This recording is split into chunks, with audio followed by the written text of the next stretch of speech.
it kept, but anyway, this one application kept trying to load and kept trying to load, and it wasn't loading. And I'm like, I gotta reboot this now and just cut this thing out It happens. before Technology is great, but sometimes it, before it cuts. Yeah, it could be worse. Did you see the Microsoft and, what's the cyber, did you see that news today already? the Massive all the outage? airlines got grounded and whatever. Yeah. The entire internet died, something like that.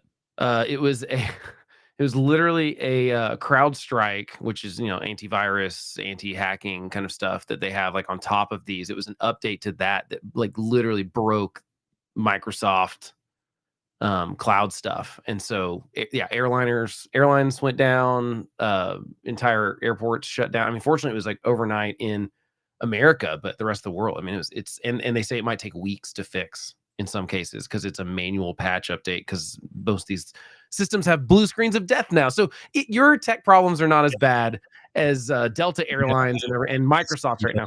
yep, yeah. I know what CrowdStrike's you're talking stock is down 14% this morning. So about. Yeah, I'm not sad that I don't work in IT at CrowdStrike right now because that's that is so fascinating to me you're having a bad day. I'm that not seeing it they're on my YouTube using. thing, by the way. I don't know if it's working. I'll check the destinations in a second, but Can you that they're see? using. Yeah, I used to be able to see that when a guest would log in, but they're using like 1970s and 1980s technology. For a while at the Secret Service, we were too, and we had the NSA came in and did an analysis of us. It makes And me very nervous to know what is wrong with the government's computers, by the way. well, here's what they said about us. We have good news and we have bad news. Bad news is your systems are so old that they're very easily hacked into with today's hacking technology.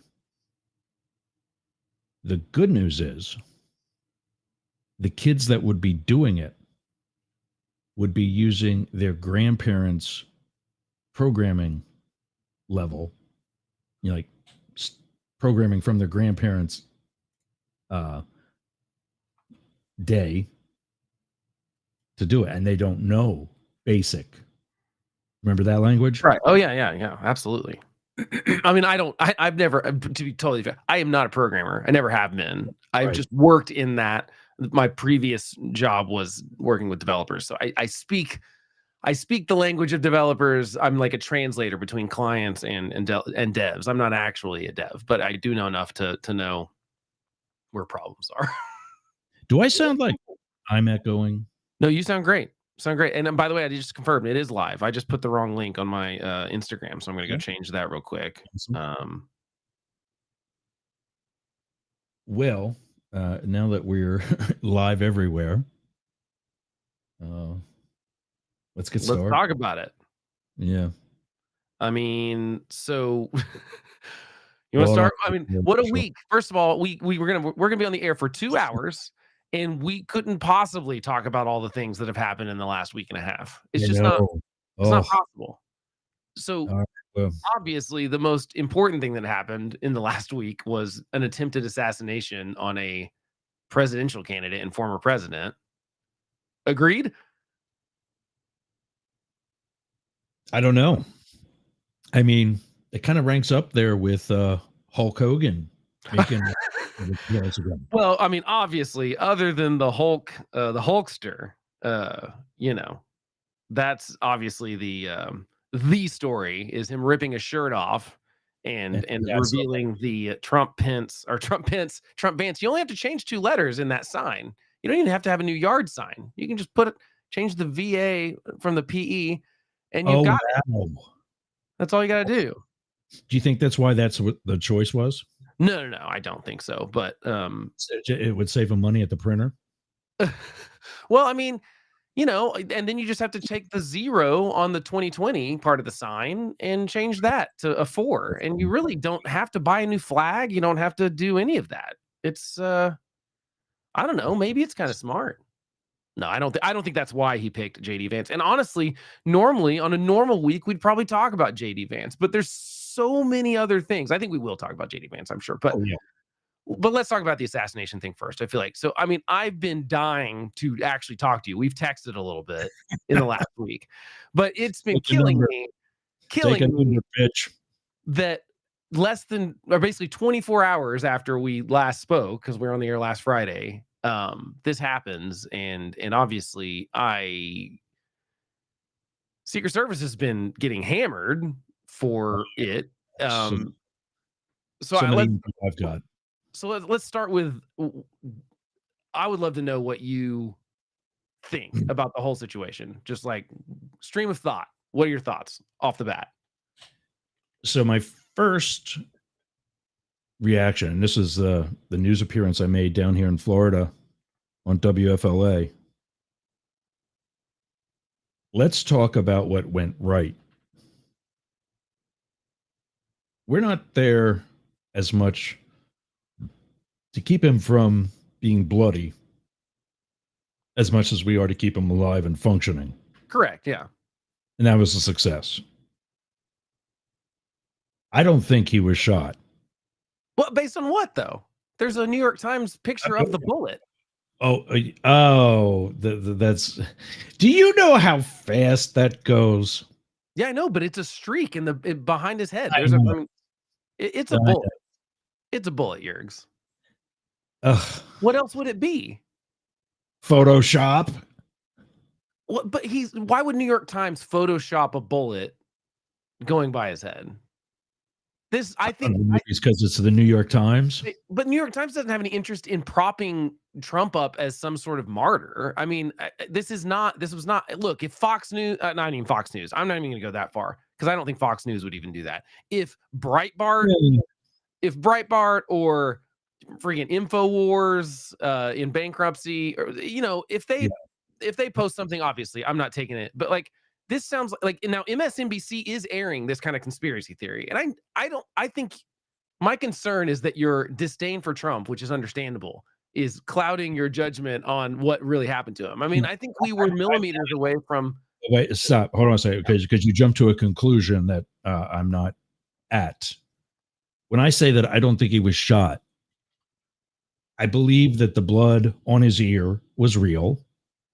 I believe that it was from him, but I believe that it was caused by shattered glass from one of the teleprompters in front of him. But afterwards, we've seen the teleprompters and they're not shattered. Like, well, there's photos of the teleprompters afterwards. That's been debunked. I mean, there's it's not the Really? podium, it's not the glass. See, I'll be honest. I stayed away from all this shit all week. Well, that's fine. I mean, like that's fair. But I mean, I have been paying close attention because specifically, Because somebody on this show has to. well, and also really honestly, here's why. Normally, here's my problem with this kind of event. It's really a curse and a blessing sometimes the way the internet broadcasts this kind of event, because what happens, the last time I remember this being specifically like a thing, I'm not on Twitter anymore. I don't, it's too much bad information. But Yeah. at one point, like I remember in the Boston marathon bombing, that terrorist attack, that was kind of prime Twitter stuff because it was this manhunt going on. It was an active situation for hours, for And like there were the whole day. developments. There were developments, many There were in each. developments, but so much of it was wrong during that. I mean, literally, the like CNN or someone put a driver's license photo of a different person that was not the Remember person. that. Like, Yeah. and so it's not just the randos on Twitter that are spreading misinformation, or I don't bad information, let's call it, because I'm sure. I don't want to put a motive behind it or something. But I think there's this race to get there first in our media now, and the internet has only I think accelerated it. that's going away. I think that's going away. I will say it was pretty good on the mainstream stuff was pretty good. I think because they realized it was so dangerous to put out anything that could be wrong, because you're talking about now inflaming half the country if you put out wrong information.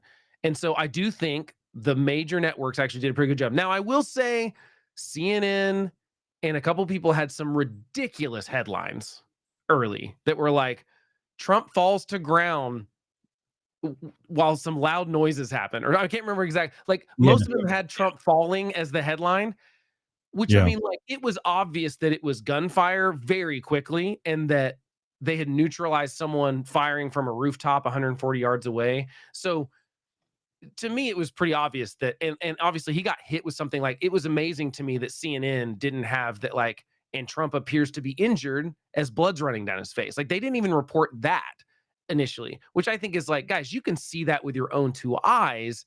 So they were almost being too cautious, in my opinion. However, immediately within 15 minutes, I heard conspiracy theories from the left and the right. The first was that Oh, Trump, this is a staged thing by Trump. And then I also heard from the other way that, like, oh, this is Joe Biden ordering a hit on Donald Trump. Both of those are ridiculous. I got And one there's better no than that. evidence. And it also doesn't make any sense because here's my, so basically why I paid attention very closely this week mostly was to debunk the wrong information because so many people are texting me and calling me and being like, hey, what do you think about it? And I just think there was a lot of really bad information. And to be fair, some of them are being parroted by people like Rachel Maddow on MSNBC Oh, and yeah. stuff. Like this is not the MSNBC doesn't know what to do with this story. And so I would definitely not trust anything ever from MSNBC right now because they are all in on that this is somehow, and then also then they're comparing like Biden getting COVID and being 81 to the same thing. I'm like, it is not the same thing as almost getting assassinated, being millimeters away. If Trump doesn't turn his head as far as he does, he's dead. And like I can't imagine what would have happened Saturday evening and Sunday and in the rest of this week if that had happened. It would be Yeah. very, very, very bad. And so anyway, so why do you think it's not a bullet then? I mean, I'm just curious what makes you think that like the picture that the New York Times put up would be Okay, start to incorrect. finish. Start to finish. No interrupting allowed. Okay. Gotta fix the mic here. Important moment. When whenever there's a big historic event in your life, you always remember where were you when. Right. Yeah, I remember where I was when the first space shuttle blew up. I was in 8th grade English class. I was working when the other one blew up on reentry. I don't remember as much about that one. I guess we got desensitized with space shuttles blowing up. Right. But I remember where I was on September 11th. I was on my way to a meeting. I was a new agent in the Secret Service. In fact, it was my first shift as the duty agent in the Philadelphia field office.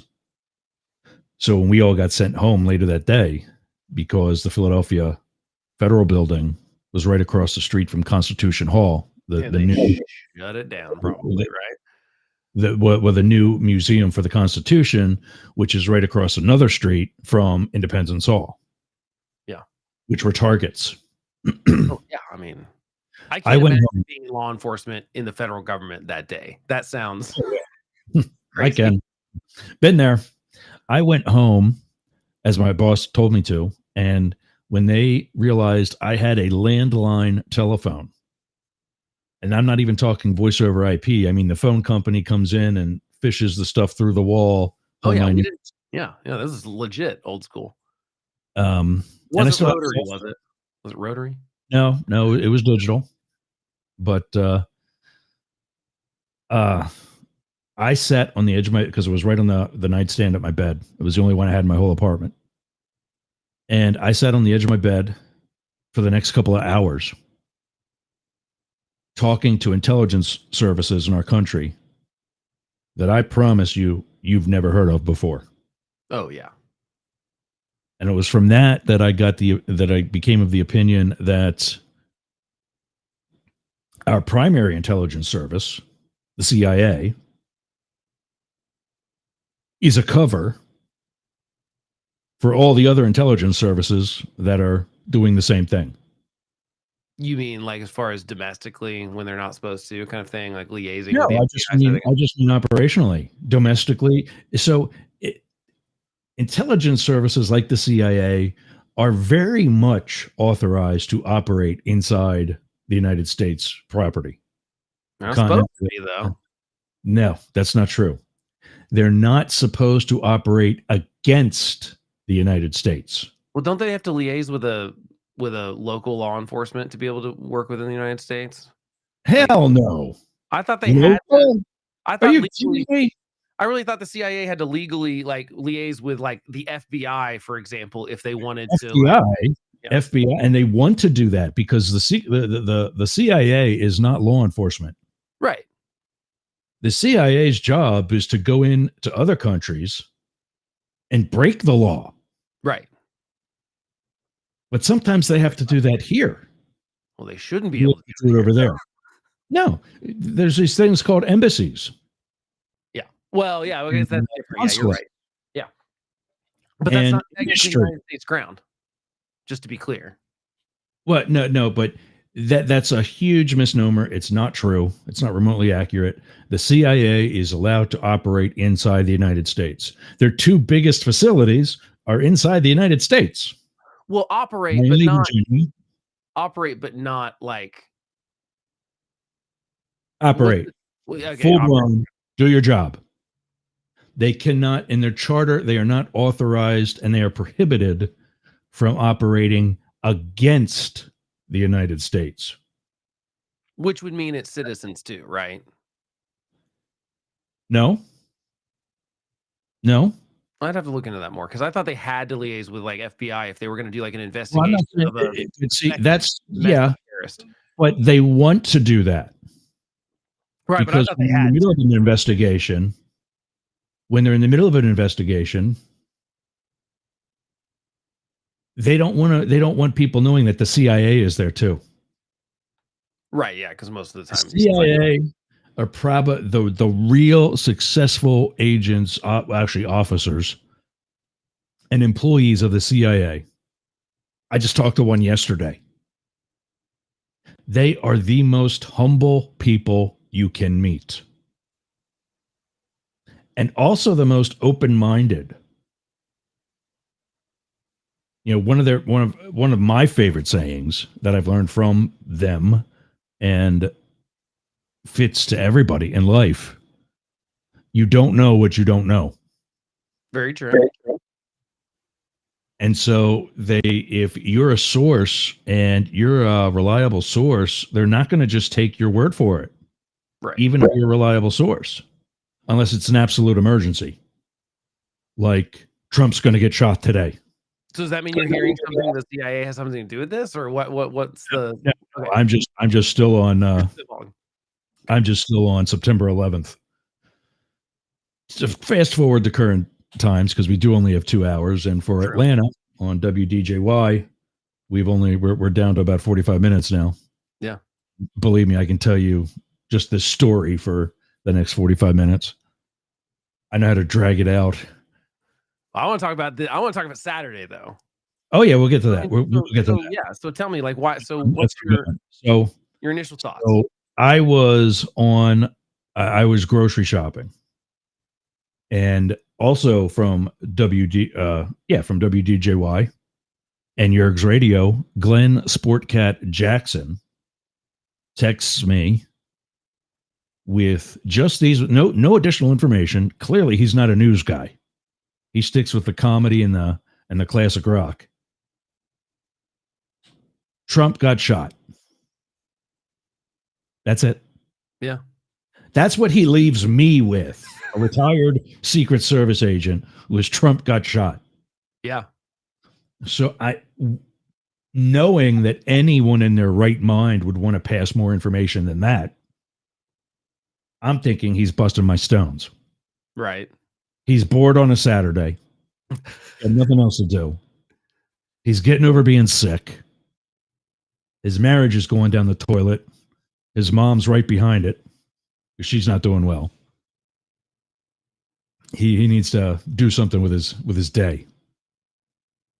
So I text him back. I'm like, well, first thing I did, I went through my phone and checked all the news outlets, and there was nothing. So that was really early then. He must have been watching it live. Possibly. I message him. He says, no, it's all over the news. So I said, all right, let me actually go to CNN and Fox. And God knows Fox going to have it, right? Yeah, it's always. I actually do And like that's in these fast. kind of moments getting on the major news networks and seeing the differences That because fast. I think it's important. That fast in the process of not being able to find anything by Googling Trump shot, mind you. Messaging him, coming back, trying again. I could not find anything about Trump getting shot. Like it got in the way. Like 1918 World Series, Trump shot. Yeah. That's what you get from a search on something that obscure. You get the results of Trump being shot, which is a good thing, I think, in that, in these faster news cycles, minimal information like that should be getting out. Right. And like we So don't now, have the details, but we know this much. That's fine. now I know that he was shot. Okay. My next step is let's see what's out there, for the best that I could call, me not being there, me being out of the game for almost 3 years. Yeah. For the best that I could call some sort of evidence. And that would, of course, be undoctored video feed of the event. Which fortunately we had lots of. Yep. And the one that I got was NBC. Now, what I'm about to say has nothing at all against NBC, or for that matter, any of the other networks that shared that same mic setup. Yeah. I thought it was staged. Because the gunshots, first of all you see, speaking of not being doctored, you see the moment where he's talking, he turns, and all of a sudden he grabs his ear. Yeah. So you're not seeing any of the things that we got later, like footage of the guy crawling up the side of the building. Right. We're just seeing the focus on Trump because that's obviously where the news cameras are pointing. They're not pointing at anything else, and they're on tripods. They're not swinging around to see where the stuff's coming from. And honestly, they can swim, but it's when they swing around, the only thing they're going to get is everybody else swinging around. Yeah. So it was. Yeah. It was That's all the guy focused on on the Trump. far end. Yeah. So it did not sound at all like gunshots. You and I might even had that conversation. Yeah, you said you thought it sounded like paintball guns. I thought it immediately sounded like a lighter gunshot. I thought it sounded like a 22, not a higher caliber, which turns out to be sort of was. but an AR rifle round. a 223 from 140 yards isn't as loud as it is in the. I'm used to shooting that in a indoor gun range at like so. AR sounds like a freaking tank when I'm shooting it in a concrete block room, but outdoors, 140 yards away, it's going to sound pretty light. So I'm already of the opinion that this isn't even real. Were you the one that sent me the no, it was my buddy Cody. It was my buddy Cody. He sends me the conspiracy theory. He razored his ear. Right, but I'm like, why? But why do we jump? Like, what do you think makes us jump to that conclusion? That because there's no way you'd get away with that. So the best reason why that happens is one of the best lessons I learned in umpire school was not fair foul, safe out, ball strike, or the rules of baseball. The best lesson that I learned in umpire school was a little learning is a dangerous thing. You learn a little bit and you think you know a lot. Oh, yeah, for sure. Everyone's an armchair expert. Exactly. Yeah. So, And now I'm going, okay, is that what's Cody telling me? Well, there's not a lot of blood. Uh, he went up with his, he had a razor in his sleeve. He's friend, and this is why it sold on me at first. He's friends with the McMahons from the Well, WWE. right, but I mean, I just think, but like, Linda McMahon was in his administration. I know, but come on, like this is like, Just hold on. So I'm thinking, wow. And I thought, no, that's just not possible. That's not realistic. Our guys got on stage within less than seconds. I thought the way they got up on stage was phenomenal. And I don't know if you're aware of this, but that podium was crap. However, the podium, if that was Biden or if that was Trump when he was in office, the podium that he stands behind is called, we nicknamed the Blue Goose. is it bulletproof? It is actually armored, the whole thing. In fact, Trump, it's so heavy. What's that? Is Trump's as a candidate or no? No, his podium was a shitty one. Why not though? Is that like a, He might get one in the future. but why would he not have one now? I'll tell you what he does have. Those flanks to the podium that went off, to the right and to the left and had the red, white, and blue ribbon draped over it.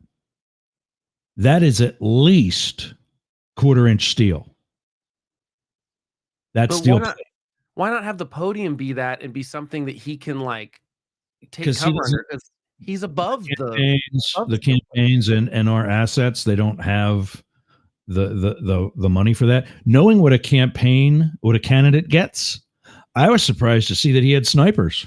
Well, but he had like there was an elevated threat from Iran allegedly that they had increased. We didn't have it yet. No, they did before. Yeah, they did. They said they got an elevated threat and they had increased security for this event because of the elevated threat from Iran.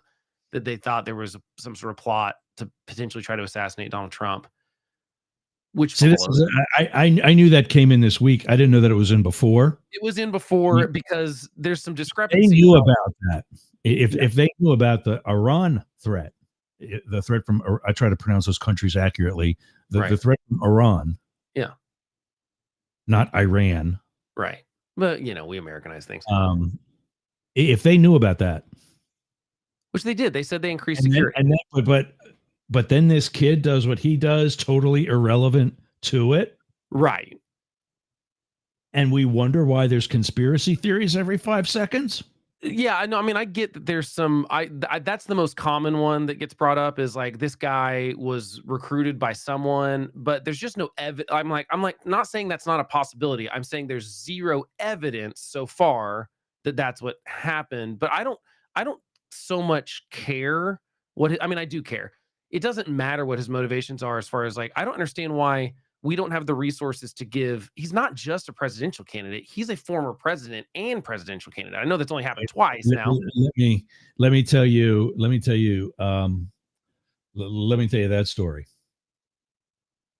When I was a newer agent,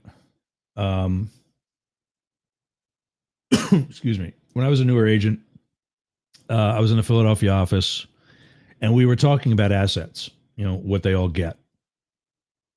And I'm multitasking here. Give me a second. My one boss told me about his time on George H.W. Bush Sr.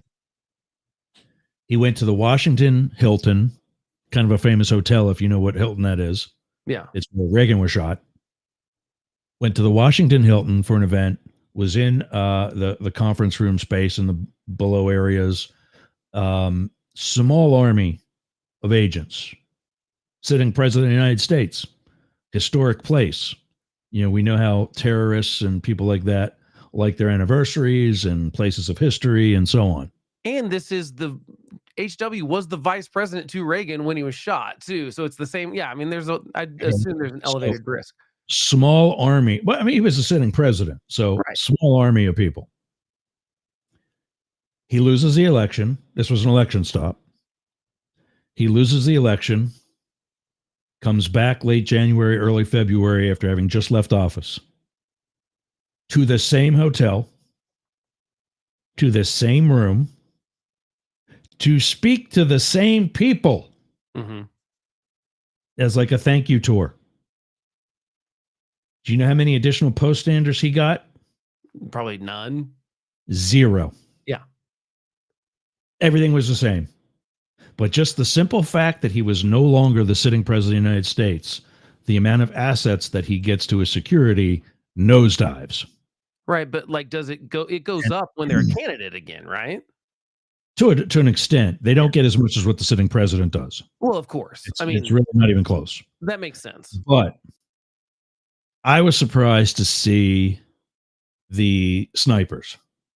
Now that I know that the Iran threat was actually before the incident, at least, to the people who needed to know about it, maybe not to the public. But now that I know that was at least, in that timely of a fashion, I totally understand. And by the way, the snipers that you saw, the snipers that made the shot, were Secret Service. Right, but actually, I also heard that it's not. I mean, I read that the snipers that were behind his right shoulder are not the ones that took the shot. There were other snipers that actually took him out. That's possible. Because I think we've been focusing on those ones on the building to his back right, but they weren't the ones that actually took the guy out. Apparently, it was another set of snipers. So that means we have multiple sets of snipers. Oh, that's normal. Right, but I mean, I'm saying I can't say how many. Right. I can't say, and that's why when all I saw was that pair, and I saw that they both had long guns, which is not normal, I presumed, but didn't comment on my presumption, that they were the only two from the Secret Service. And that's possible, right? Because they could be, you could have you pulling snipers from other agencies. Because again, no, but because again, God, I can't get rid of this frog in my throat. Because again, he doesn't get as much as even the vice president. Right. And I've always got to, take my time talking because I can't say some things. I totally get that you can't say how everything works because for obvious reasons, we don't want everyone to know every detail about how the Secret Service works. Now, unfortunately, we have to know every detail about this. I mean, don't you think there needs to be a transparency of like, there can be no secrecy around what happened on Saturday? Yeah. Like it has to be an open.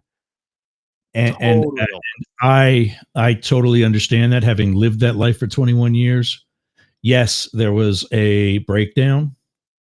Yes, we all wish that would have ended differently or not happen at all. No, you don't need to know. See, I think we do. And I understand why you think that. I just think I think to squash the conspiracy theories, and there has to be accountability because honestly, if I were Trump right now, or Joe Biden, or Kamala Harris, or anyone that's being protected by Secret Service, I think I'd have questions about like, hey, am I really safe? Because Donald Trump did not get saved by the Secret Service on Saturday. He got lucky that he turned his head. Oh yeah, agreed. You know what I mean? Like he didn't. It's not like they saw the sniper and they took him out. And it's like, whoa, well, thank God the Secret Service saved my life. The Secret Service didn't save his life. He turned his head to look at a chart. And if he hadn't done that, he's dead. And to me, that's just like. Yeah. And that's why we have our tit in a ringer. And I say we, still, they're my friends, family. Right. That's why we have our tit in a ringer. And I don't think, and look, I want to be clear. I don't think that any of the agents aren't doing their job necessarily. I do think it seems like we've had a lot of problems with the Secret Service. We'll talk about that too. Yeah. And so, but I think it's a top-down situation. I think they're probably not being trained. I know they're not being trained enough. Well, yeah, we'll hit that probably in the second hour because we're already at let's see, 11:36. So what? Eastern, Okay, so 10 to here's what I want to know. I want to know what you think went wrong as far as like what you think should have happened comparatively to what you know right now. Well, that's what we'll do Yeah. after these words. 99.9 WXJB, new station that we're trying out. We're actually applying to 99.1 WDJY, 1490 WWPR, the UG.media, Rainbow Radio, Yergz Radio Network. We'll be back after these words. Smell nasty. Do you want to freshen it up a little bit? Go to aromabypeter.com. Check out all of Peter's candles. It's what we burn here in Studio Yergz. I'm burning right now leather scented candle. That's right, leather scented. So go to aromabypeter.com/Yergz and check out his candles today. I'm Jane Stahl, retired English teacher, and with my BFF, Susan Bebeck, we manage Studio B Fine Art Gallery in Boyertown, Pennsylvania. We showcase the art of hundreds of local artists, publish books of the poetry, prose, and art of local writers, offer classes, art parties, workshops, discussion groups, cater dinners. We've even hosted a wedding. And we're here to be the go-to place for friendship, learning, and fun in our community. Virtual tours of our exhibits are available right here on Yergz Radio. Let us introduce you to some amazing art and artists. Check out Jane Stahl and everyone at Studio B in Boyertown, Pennsylvania. Please visit our YouTube channel, Talk TV 24. How's your website doing? I'll tell you how mine's doing. It's awesome. Yergz.com is gotta be the best website for anybody in podcasting or any sort of broadcast solo journalist like me. How did I get that? Limit Break Digital. Limit Break Digital did my website with Yergz.com. They did YergerGroup.com. They take care of my marketing, my branding, and help me get the message out to you. Go to limitbreakdigital.com/Yergz for 10% off your next project. That's a $3,000 site, Yergz.com. And you can get 10% off that by just going to limitbreakdigital.com/Yergz today. Talk to Jay. That's my guy. We all got a guy, and Jay's mine. limitbreakdigital.com. Hey, gang, it's your... All right. I got to edit that clip so that I take that last one out. That last commercial that I cut was where I'm asking for people that are Trump supporters to come forward and Shop it. and talk to me about their lunacy. All right. So what next? I mean, we're okay. So I'm not aware of a second Secret Service team of counter snipers. I'll try to find that source because, like I said, I've read way too much this week, so I'll try to find that while you talk. There may be, but more importantly, we got to the stage very quickly, and we got him down. I mean, in fact, he got himself down because they are trained in how to respond to things like that, and more importantly, how we respond, so that it's not too much of a shock. Or, yeah, I remember in college, I dove over a friend of mine to take a punch that he was going to take to the back of the head. And he wasn't he turns around and pushes me. And I'm like, no, I just got hit in the back of the head for you over that guy.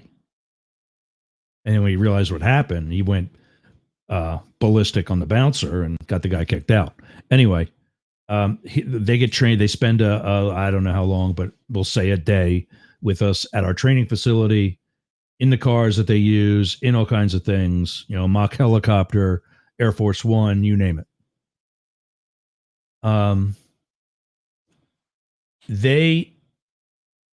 So the shots ring out, and whether he gets nicked, and back to that, I know what that round can do. For him to have any ear left it was, I mean, he probably got hit by the blast of the bullet flying by. Yeah, I think it That's how clearly. much damage those things do. I think it probably just nicked it. I mean, we've obviously not seen the ear without the bandage over it that he's Which worn. is totally useless, totally unnecessary. I think that could be true. That would not totally surprise He me. was golfing the next day. Yeah, I didn't see the picture I saw of him golfing was not from that side of his head, so we couldn't see the ear at all. But yeah, I mean, it does seem like an extra large bandage, but I'm also not gonna like speculate Did on you see Trump. the My Pillow guy? The who? The My Pillow guy? Oh gosh, no. Is he selling a tiny My Pillow that looks like that now or something? No, but there was Facebook memes of him with a little baby My Pillow over both of That's his actually ears. pretty funny. I can't believe I didn't think of that myself. So I can't find the thing about the sniper. So it might have been the ones behind. I think I read something that wasn't those guys. It was a different That's all right. sniper team that got him. But I'll try to find that. But either way, it doesn't really matter. It was Secret Service snipers that got him. No. Yeah. So shots ring out, clips his ear. Regardless if it was glass, if it was a bullet, if it was the blast of the bullet flying by, clearly his ear is damaged. He realizes that. He goes down. Our guys get up on the stage with him. They're down. They're on the stage, and there's a now famous photo of him being bent over, and his nose is like 2 inches from the floor of the stage. Mm-hmm. Because whoever got that shot was on the ground level. Yeah, I think eye level essentially with the stage. He was on the side of the stage. I saw it was I can't remember what organization he was with, but I did see a like conversation with that guy. Yeah. So next thing that happens is obviously there's return fire. Ultimately, the attacker gets neutralized. That's the PC word for killed. Yeah. Shot in the head. By a much larger round than what he and was this is why the whole conspiracy theory thing went out the window for me, was that he had a military type AR type rifle, which you can make that shot with. Oh yeah, I mean, I was with a Marine at that distance. I was with my neighbor who's a Marine. It's not what I would pick. No. If I'm doing anything like that, right. The weapon I would pick is the jar used by our guys. JAR, JAR, stands for just another rifle. That's a joke. Yeah. Because those rifles are actually custom made for that shooter. And cost thousands of dollars, which I assume this 20-year-old did not have. $15,000 to $18,000. Yeah. So, but I mean, I will say I was with my neighbor who was a Marine. And so he was like, we wouldn't be accepted in the Marines if we couldn't hit that shot standing up with that rifle. I mean, with them, it's an M16, but it's the same idea. And where is that? Where's that taking place? On a range? Well, right, but my point is, he's saying not even prone. He's saying I'd have to hit a target, a silhouette target. But still, he's in a range in a controlled situation. Yeah. With the biggest threat is his drill sergeant chewing up his ass. Right, and so my point is, this guy very capable of hitting that from that distance. This guy thought he was made in the shade, and we now know that he was not just about to shoot former President Trump, but shoot other people as well. Yeah. So to a degree, he actually accomplished his mission. I mean, to me, it sounds very much like a school. Then a police officer the school's out. Comes up the wall behind him and crests the edge of the roof and pops his head up. So now his plan's all discombobulated because he's got to turn that weapon around and point it at the police officer, which he does. And now he said, my schedule's screwed up. That guy beats feet, saves his own ass, which, considering the position he was in at that time, he had no other option. Yeah, when people are saying he should have pulled his gun, he should have held onto the roof with one hand. He was being lifted up by the other police officer. He wasn't pulling. The only thing he was pulling was him up onto the roof where he would have been shot. Right. And so to me, when people are like, he should have, why didn't that cop shoot him? I'm like, okay, I mean, first of all, it's probably not. Here's a question that I want to know about Secret Service. I'm going to assume that even though obviously everywhere Service goes like this, where they've got like an outdoor thing, they're working with local law enforcement, but they're in charge. So is local law enforcement even allowed to fire their weapon at someone without like some sort of clearance? I'm just curious, like Yeah, logistically. I'll get to that. But Yeah. let's go through the whole from there to the cars. So now he's got to turn back, get to firing. He does. Fire's returned. Ultimately, he's neutralized. During this entire time, somehow, for some reason, we let Trump get to his feet.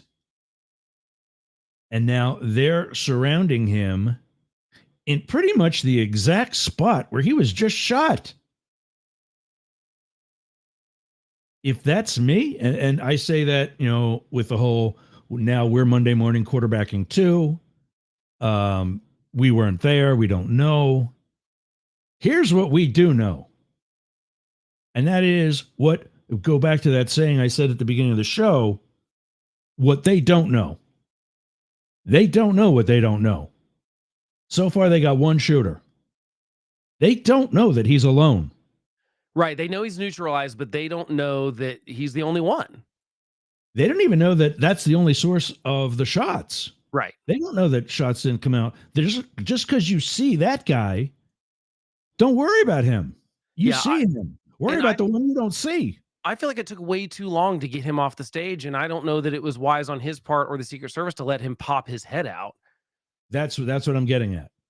If that was me, and I'm one of the agents behind him, I just drop to my knees, bull over, and take out his knees from the back, forcing his knees to bend, forcing him to go down, getting him below that steel. And then picking him up. There's 6 of you and dragging, because you're in danger too. I mean, yes.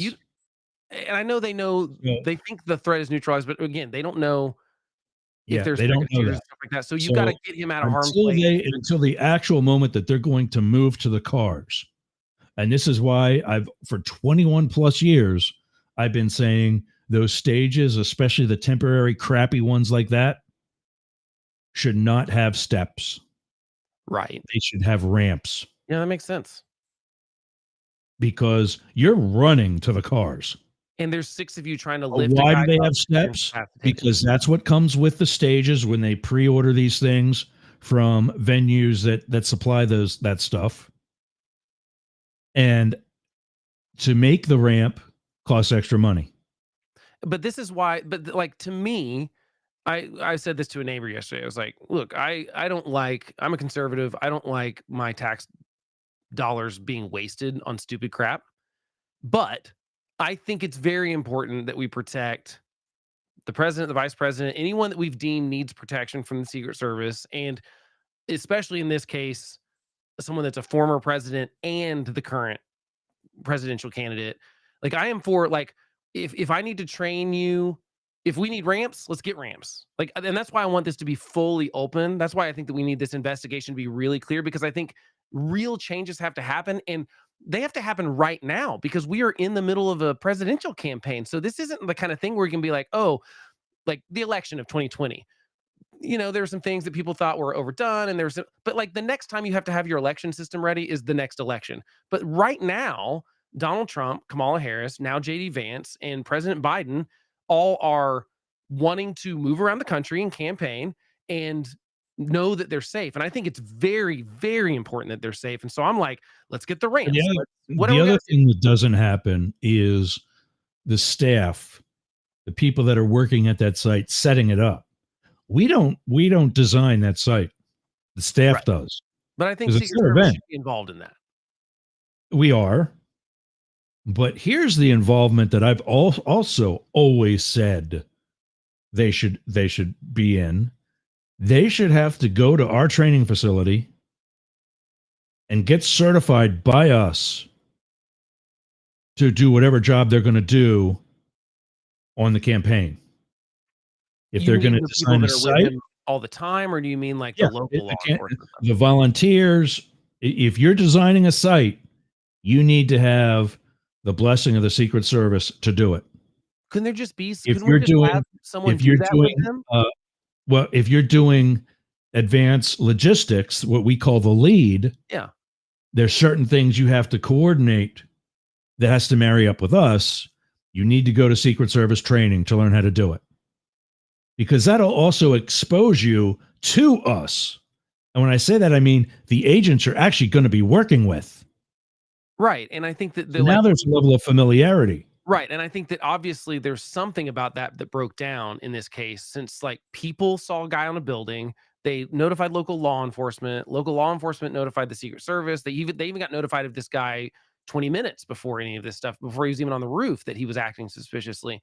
But obviously it never rose, like it didn't get to the Secret Service that he had a weapon in time to keep Donald Trump from either going on the stage or getting him off before he could take any shots. Because that's the part that doesn't make any sense to me. I'm going like, a guy on a roof within 150 yards of your guy you're protecting is seen crawling up a roof by local law enforcement.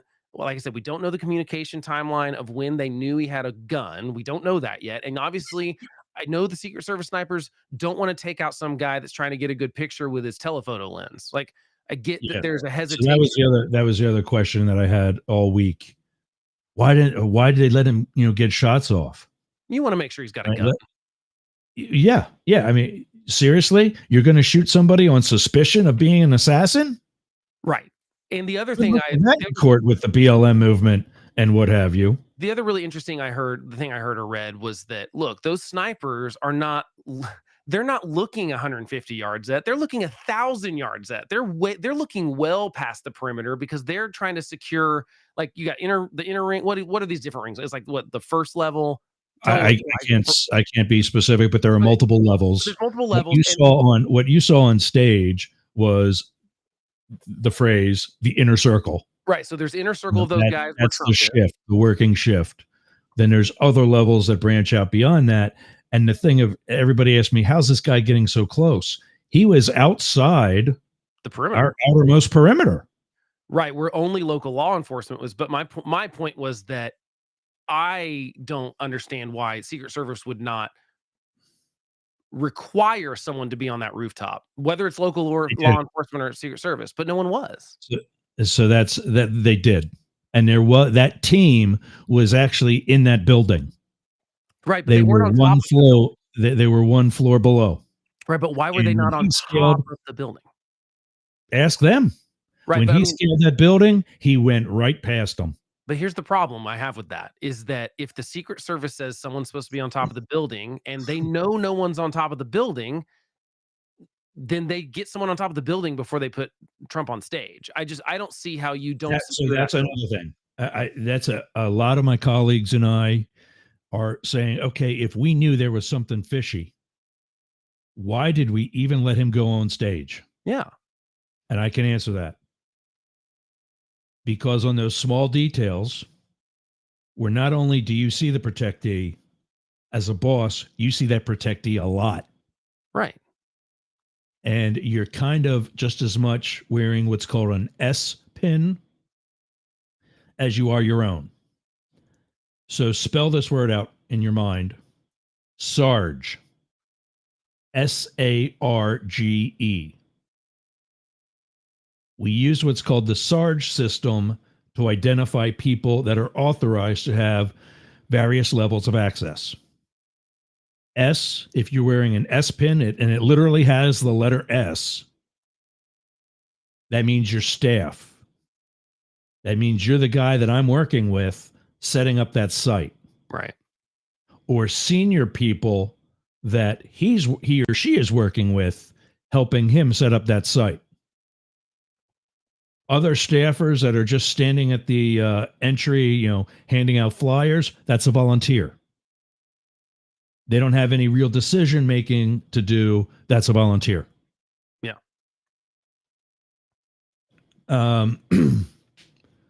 A is for airport and auto. So if you're a driver in the motorcade, you're wearing an A pin.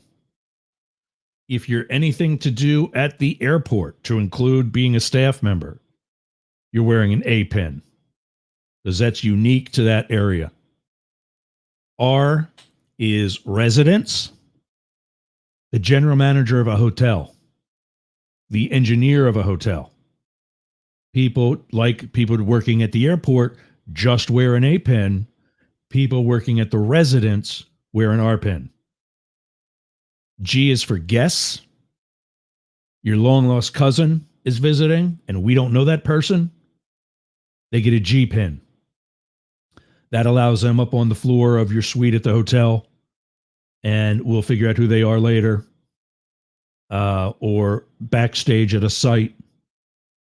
They must still be escorted, but they are allowed backstage wearing that pin. And then E is for armed law enforcement. E is enforcement. But if you have that pin, you got a gun. That can be private security. It has been. Local state police that don't have their own pins that we recognize. That whole system.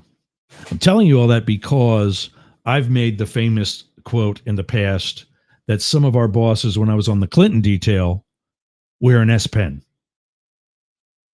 Because they're so far up the Clintons' asses, the Clintons look like cockroaches because they got this extra set of legs sticking out. Yeah. It wasn't a compliment, but it kind of sort of is, because on a small detail like that, by helping out a little bit, it helps ourselves out. And what I mean by that is this. There's a famous story with Hillary Clinton when she was the first lady, handing some bags to an agent as she was getting out of the car. And the agent politely says, "I'm sorry, ma'am, I can't take them." They have to keep hands free. Right, for obvious reasons. And she bitches him out, supposedly. What good are you then? Something like that, she supposedly said. Fast forward to me on her detail. She's carrying 2 heavy bags, and she's struggling getting up the steps to the airplane. I offer to take them from her. She says, "No, Ross, I know you're not allowed." I said, "Screw them. Give me the damn bags." And she just starts cracking up laughing and hands me one of the bags so she can put her own hand on the railing. What's happening right now? She's getting on the plane safely. She's now getting on the plane faster. She's now getting on the plane faster because she can use that hand to hold on to the railing and get up the steps. Not to mention she could fall down the steps and Exactly. like, I mean, like in the If grand scheme of something things, happens, Yeah. I drop the bag. Yeah. But getting out of the car is because you're right. Getting out of the car is different than going up the stairs of the plane. Yeah. Well, I mean, but even so, that was actually, I think that story was also on a tarmac somewhere. Yeah. So in that moment, I wore an S pen, but it helped the detail.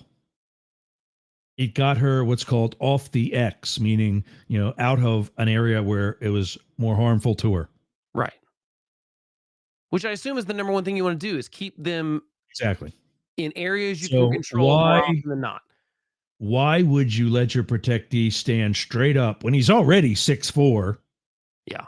I question the 215 pounds. Oh, he's not. He's I've definitely been saying 6'4". 250. He says he's 220. Yeah. There's no way he's below 250. So we've got about a minute and a half left with WDJY in Atlanta. If you're with us in Atlanta and you want to hear the rest of the story at a little Paul Harvey moment, join us on 1490 WWPR.com, YergzRadio.com. We're not live on the UG Media, so those two, or any of our, yep, there went Atlanta. Any of our social media platforms that we're now broadcasting. And by the way, this past week, we did reach 100. We did reach 100 subscribers on this Facebook page. There's now 2 Up the Middle Facebook pages for Up the Middle. One was the original page that was for the podcast. It's not confusing at all. And the other one is the former lunchtime happy hour page. That obviously is no longer the lunchtime happy hour. We're So still because taking we have, name recommendations. If anyone has any great, just to not have Trump. I mean, not to have. You have to have two pages that are called up the middle. yeah, well, so this one is called Up the Middle Radio Show. And I think I relabeled the other one Up the Middle Podcast, because we will also repurpose this footage for podcast RSS feed entries and so on. So welcome to yeah, that's already on. I think. Yeah, that's already on.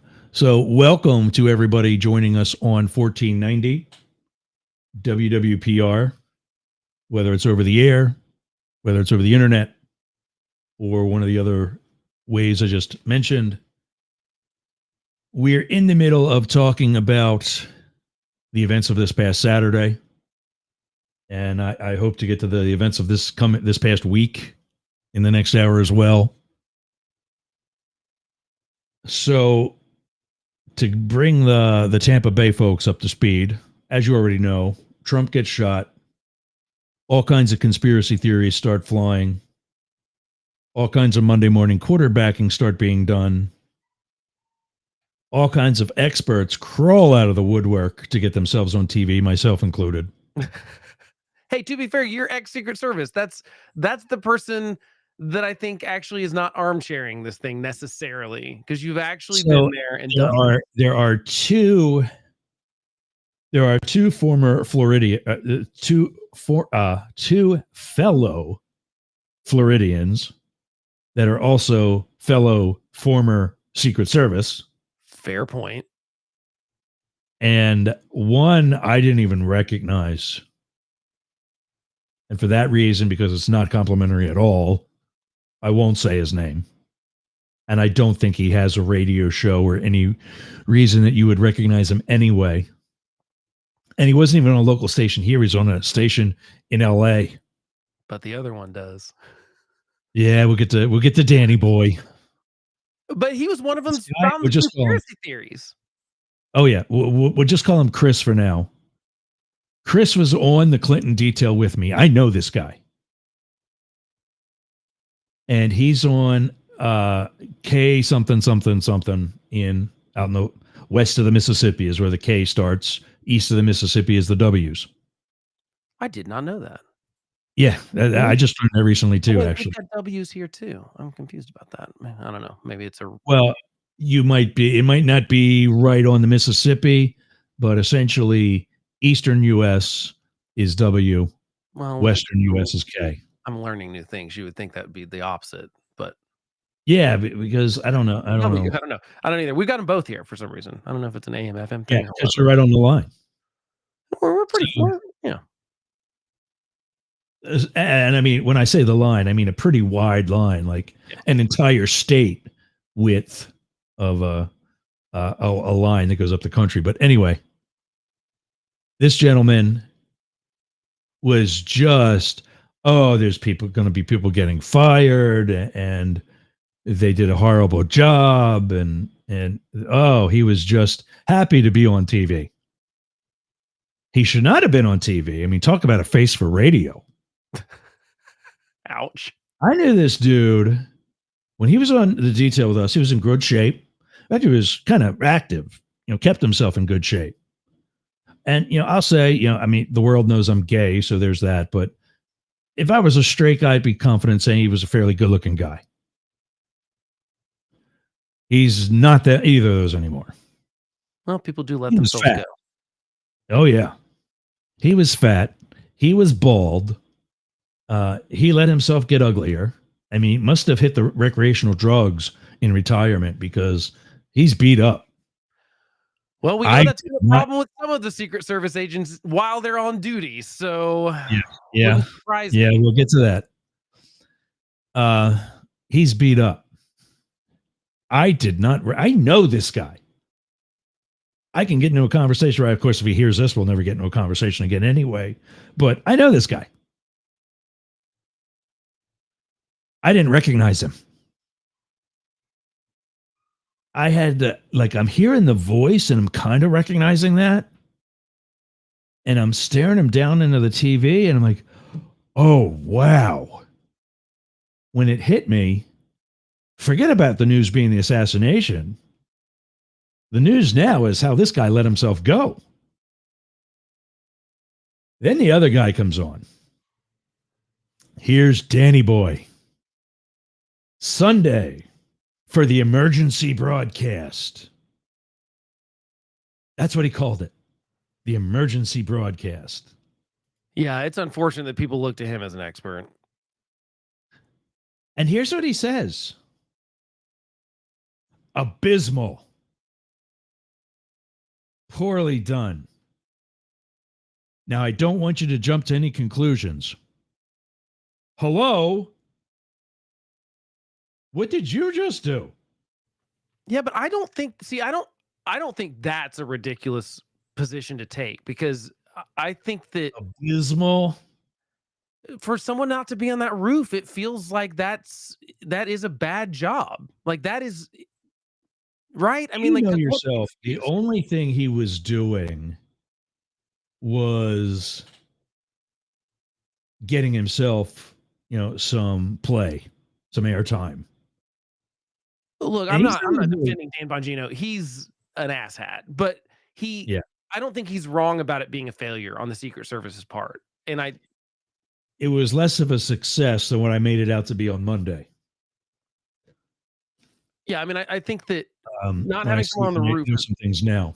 yeah, I think not having someone on the roof is we'll see what the excuse is. But I mean, that's why I want this to be a full open investigation. I want to know. I mean, I would like to know the timeline from when the guy has a gun pointed at him hanging off the roof, the local law enforcement, and the shots ringing out. Because if that's more than 5 seconds, there's no reason a radio call doesn't go in that says, "Get Trump off the stage now."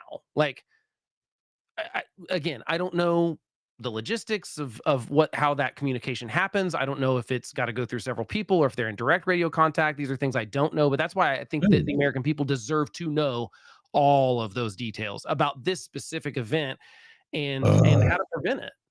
Because we were a quarter inch away from January 6th would have looked like a day in the park if Donald Trump got assassinated on Saturday. I think. Obviously, that's Oh, I speculatory. gotta. We weren't on in 1490. I think there was a technical issue here that I just rebooted. Oh, Just let me reply to the GM there. okay.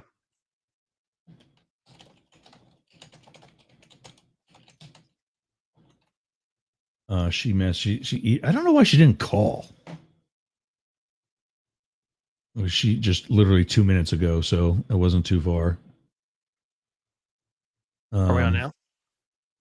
Well, we are. Whether or not she's tuned into that or not, I don't know. Got it. She was going to get us on one of the other, like pick it up off of like Yergz radio or something. But So is your she opinion actually more that, like, just it's waiting? retired too from her other job, so she's running that station full time. I think she's actually a part owner, so I think that's good for her. So where were we? Well, I mean, Go ahead. so we were talking about the failure. So do you think it's like you're waiting and seeing and just won't make a judgment call without knowing all the details? That's what I said on Monday. Eh, I said, "Here's what I saw from the footage from over the weekend. Here's what was good. Here's what also happened. A chief of a fire department lost his life while right. protecting his family." Which also, by the way, makes the left-leaning conspiracy theories seem ridiculous. 2 people were in critical condition. They're better now, apparently. 1 person was Yeah. killed. She literally, we talk all the time about people being heroes. The dude laid on top of his family and took a bullet for them. There Yeah. is not any, like, that's an actual appropriate use of the term. Like, the guy was a hero. And I mean, not to Yeah. mention Oh yeah. firefighter, all those kind of things. I mean, like, but take away all the impressive past that he had too. Dude laid on, like, first of all, it was shocking to me how many people were standing up like not That was another reason why I thought it was staged. Well, but I mean, people are stupid. I mean, in a crowd, they never think gunshots. You know what I mean? Like they always think Yeah. fireworks first, which by the way, if you are at a presidential rally and you hear something that sounds like fireworks, it's like you think horses, not zebras kind of thing. That whole saying. Yeah. It's like you should think gunshots because Yeah. and what are you gonna look like a fool if you lay down on the ground and it ends up being fireworks? No. Like I was shocked how many people were still just like standing up, filming it with their phone when the Secret Service rushed and Trump hit the ground. If Trump hits the ground and Secret Service rushes the stage, I am out of there or on the ground at least. And this guy did the right thing and he covered his family and he died for it. Yeah. And it's tragic and it's terrible, but it's also really gross that people on the left are trying to pretend that this might have been staged as if, first of all, I've heard from people on the right too. oh no, absolutely. I'm Like just saying or whatever. Oh, actually, Danny boy. in that specific example, also, I mean, let's go the debunking. My favorite way to debunk the people on the right that think Joe Biden, like that this is some conspiracy to assassinate Donald Trump. I would say, don't you think you'd just get someone that could actually hit him from 150 yards?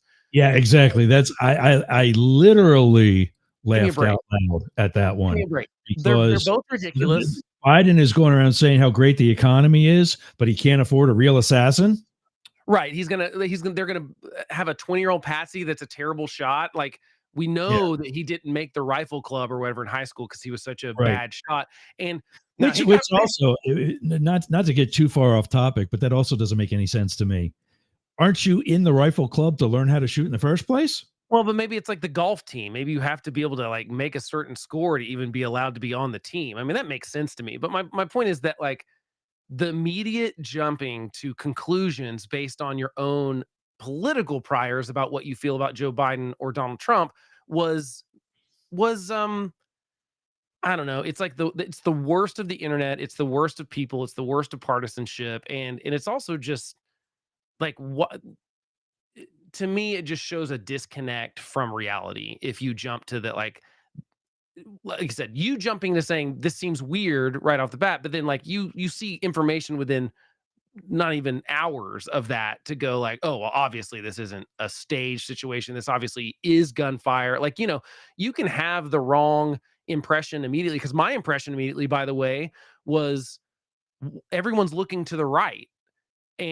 But it turns out they're looking to the right because there's a screen with a graphic to his right. I thought, but like the cameras are on Trump and everyone looks to the right. And so I don't know, are they seeing where the shots came from? Like, we had no information. That kind of speculation, understandable, because I was like, look, everyone looks to their right. But I was like shocked that people weren't hitting the ground because if Secret Service swarms the stage and Donald Trump hits the ground and comes up bloody,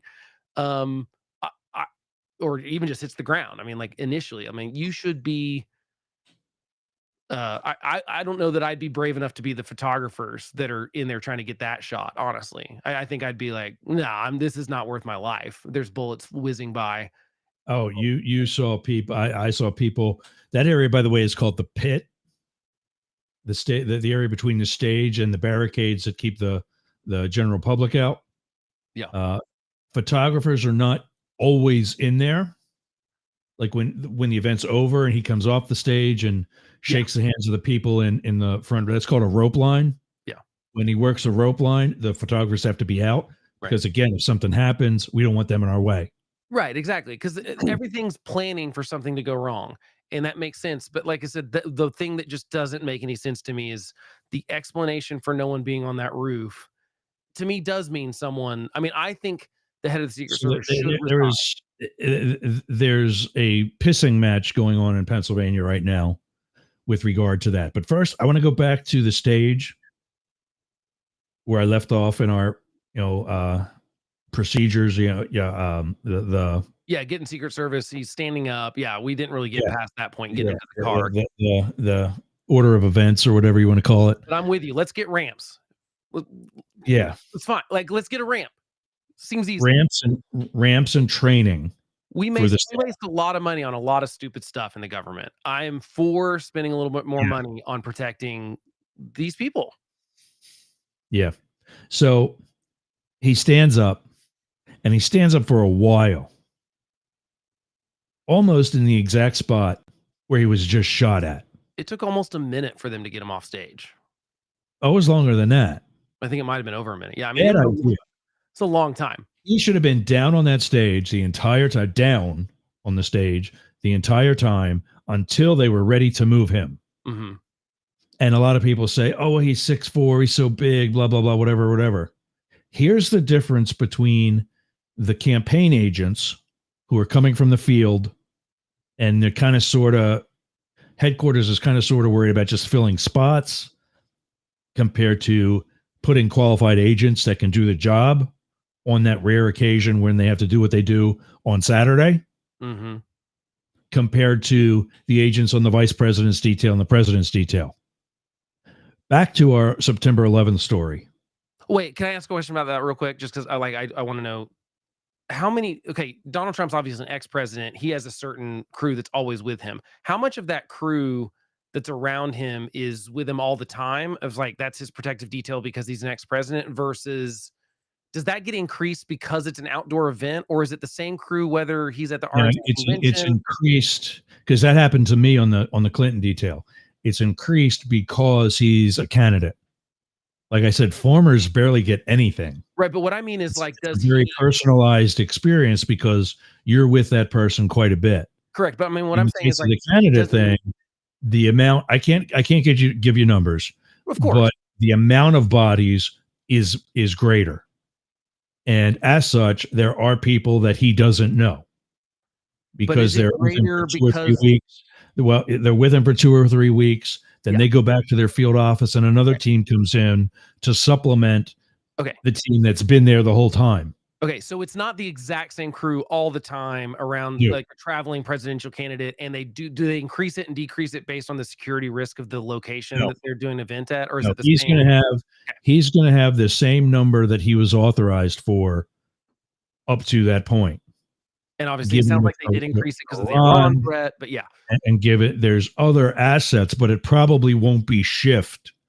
It'll probably be other further out assets, like other snipers, Yeah. additional post standers, larger perimeters, things like that. so you think they shouldn't have allowed him to stand up because No, even though they know one nobody that president- I've talked to, Yeah. nobody. They don't know that. Right, that's my point. Is Nobody they don't that know I've if there's talked to. other- They don't know if there's other shooters. The guy Correct. also had bombs, I guess, with some sort of trigger on him.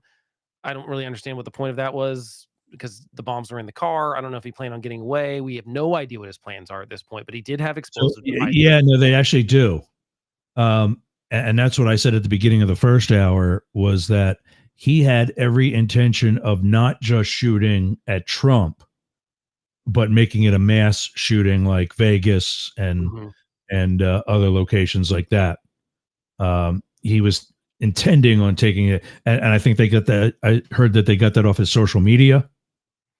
Well, he posted uh, one thing. He posted one thing on. It was like it wasn't Reddit, but it was something like that. It was like a message board that was like, "Watch for me, July 13th." That was basically the cryptic message. So there's really yeah, so far nothing else that they've released to the press. But I mean, it does sound like obviously this was a thing. His search history also had search for Joe Biden, Christopher Wray, some other people. I mean, right now, and this is speculating to be completely fair, right now it sounds like he's a school shooter and school's not in session, and he picked the guy that came 50 miles within his hometown. I think Yeah. it doesn't. There's no he evidence. so far tried to that get politically to motivated. he tried to get to either he tried to get to a Biden rally. Well, he definitely He was was going- Googling Joe Biden, Christopher Wray, some other people. We don't Yeah. know, obviously, Yeah. the purpose of that, but we have And no that's evidence. normal. Yeah. That's normal. You'll see a lot of the people that we've interviewed, a lot of the people that we've arrested or encountered will try to get into the big one. They'll try to get into it because they have no idea just really what it's like. They think, oh yeah, I'll sneak my gun in. Mm-hmm. And then they get there and they see magnetometers. They see a lot of police. They see, other assets, and they go, okay, well, today's not a good day. Yeah, but to me, the And fact they that say, they well, saw this, wait a minute. If that's what the president had, what if Governor Wallace doesn't have as much when he visits Landover, Maryland next week? And that's how Arthur Bremer shot Governor Wallace in Landover, Maryland, because he couldn't get to, I want to say, Nixon. Right. And I read a thing this morning that basically overlapped what we know so far about the shooter.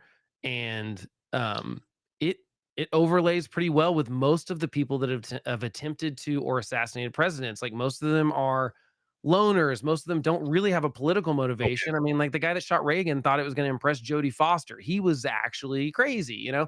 So Yeah. it's not, most of the time they're not actually politically motivated. I mean, obviously Abraham Lincoln was absolutely a coordinated conspiracy and was very political, but really we don't know that most of the rest of them were. I mean, and most of the evidence shows that they weren't. And so, like, we also jumped to a conclusion that this was because of the violent rhetoric on the left or the right or whatever. And I do think we should tone down the violent rhetoric, but so far there's no evidence that it's what I think we inspired should them. get rid of the violent rhetoric Well, of course. I mean, and the way people treat each other. I've blocked and unfriended a neighbor of mine just because he thinks it's funny to stir the pot, as he said it, yeah.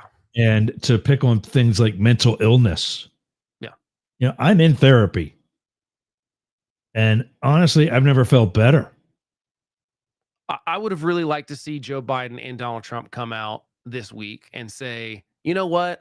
We're not saying it's to blame, but I would have liked to see both of them individually or together come out and say, I would have I'm liked gonna, to see them together.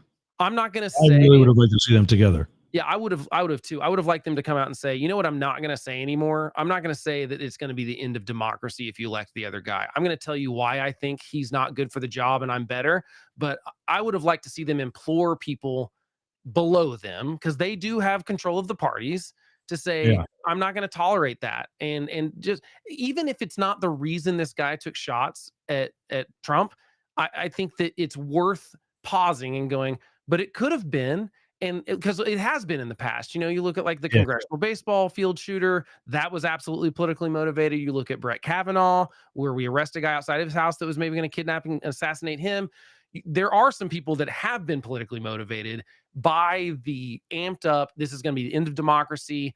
And if someone's a little off, this, you know, as a lot of them end up being, we never did learn the Las Vegas shooters, but most of the time we do learn that they have either a history of violence or history of mental illness, which makes them more susceptible to someone telling them that their world's going to end if they elect another guy. And like I said, there's no evidence so far that that's what happened here, but it would have been nice if they came out and did that. They both sort of gave lip service to that, but it's over. I mean, last night, Donald Trump's speech meandered into the same stuff Donald Trump always does. And honestly, Joe Biden, I don't think, did a good enough job in his thing to really lower the level of amped up, like, end of the world political rhetoric. And it kind of sucks. I mean, I know that that was a long shot to hope that that happened, but you know, it would have been nice. It would have been a real moment to have leadership and do some actual potential healing. I'm not saying it would have solved all our problems. I'm not saying it would have toned down the bases of the left and the right that are very fringy and very animated and very, I would say, always excusing the violence on their side. And that's the other thing I would have liked to see, is just some people go, hey, you know what I can do? I can only control me. So I'm not going to ask Donald Trump to lower his rhetoric. I'm going to lower mine. I'm going to ask Democrats to do the same. And hopefully he does the same thing. And like I said, I agree. It would have been nice to see them together doing that. I would have, Yeah. that would have been a good thing, but we didn't get it. Couple of quick shout outs. Alameda and East Oakland. What else we got here? Something near Atlanta. Is that Snellville, I think? Snellville, there it is. In East Atlanta. What's up in Pennsylvania? I might know who this one is. We're zeroing in here. Oh, maybe not. I don't know. Well, you're getting another one from the Pottstown area. Limerick. Well, that's not, I don't think that's who I thought it was then. But anyway, shout out to those people on Yergz Radio. And where else did I go? Bunch others on through video. Yeah, good audience today. So, where are we? Can't just leave him alone. Speaking of shout outs, Dan Bongino. Yeah, I mean, it sucks that like he's going to be someone that people are going to because he's gone. I mean, I do agree with that. Like, someone failed here, and someone. I think the Secret Service director should resign. Maybe not right this moment when we're in the middle of a presidential campaign. But I mean, I do think the Buck's got to I don't stop. think that's why she should be booted out. We should play that. That clip that I sent you last night. Because I do want to talk about this because to me it's such a perfect example of although it's a little long, but What that clip? I would have shortened it to 20 seconds instead of a minute 20. But I think it proves a good point that we, like I said, I was with a buddy that is a former Marine, and so he has obviously not Secret Service, but I mean he's had combat. He was in combat. He was in Iraq and stuff, and so he immediately pointed out the same thing on video. He pulled it up just on his own phone. Like, it wasn't a meme or anything yet. It was just like, he was like, watch this lady. Oh yeah. So if you can't find it, you can just describe it. We've got him standing, and he should not have been. Mm-hmm. We've got him standing, and he should not have been. They also should have, I think, been quicker to move him. I just found the clip. So just let me set this up. I usually do this before, but we got him standing, and he should not have been. And I'm going to have to also kind of do some play-by-play for those on the radio. But he dude's standing, and how's that looking there? There we go. He gets to the car. Well, first of all, they're still surrounding him. Okay. He should have been down behind that steel. End of discussion. You don't stand him up until you're ready to move him. But also, my tag color, I'm happy to buy him a bulletproof podium. It seems like if you are one of the two people running for President of the United States, we can get you a bulletproof podium that travels around with you. Yeah, I mean, I think it's time to do better with the podiums. Seems reasonable. We've got one for the president, and so I think sometimes the vice president. Yeah, it just seems like we could have 4 of those. Standing for way too long. Yeah, I want to get through the rest of this quickly because we only got about 30 minutes left. Yeah. Standing for way too long. And in the footage of them surrounding him, like for those of you seeing him on the screen right now, the footage of them surrounding him, you see the shift agents up on stage with him. And then you see a bunch of SWAT team folks around in what I earlier called the pit. One team is dressed in black. The other one's dressed in green. The team is in black is Secret Service special agents that are members of what's called the CAT team. CAT stands for Counter Assault Team. When they deploy in a situation like that, their job is to deflect or redirect the shooting at them, not at the protectee. And that gives the shift better time to evacuate the protectee and get that person to a safer area. You hear in the video that I forget, is Hawkeye ready or something like that? Yeah. That's the CAT team. Yeah. That's their call sign, is Hawkeye. I don't know how many teams were there. I don't know how many agents were in the team. As anybody who studied SWAT tactics, they know that usually those teams are made up of 6 members of the team, 6 personnel. We don't always do that. Sometimes you work with 2-man teams, 4-man teams, full 6-man teams, sometimes 2 6-man teams, depending on the site, depending on the threat, depending on the protectee, depending on all that happy stuff. You see at least 1, maybe 2 guys in black. I don't know which specifically, but the guys in green were either Pennsylvania State Police or that county sheriff's department. That name has been thrown out by the actual sheriff, who I don't think was a part of the plan. And yeah, I Apparently, don't know enough about any of this when the either. deputies from his sheriff's office are on the tactical team, they're actually under the direction of the district attorney, which I've never heard of before. But whatever. But that would have been the guys in green, whether they were state troopers or county deputies. That's who they were. And they deployed back to the stage based on my training.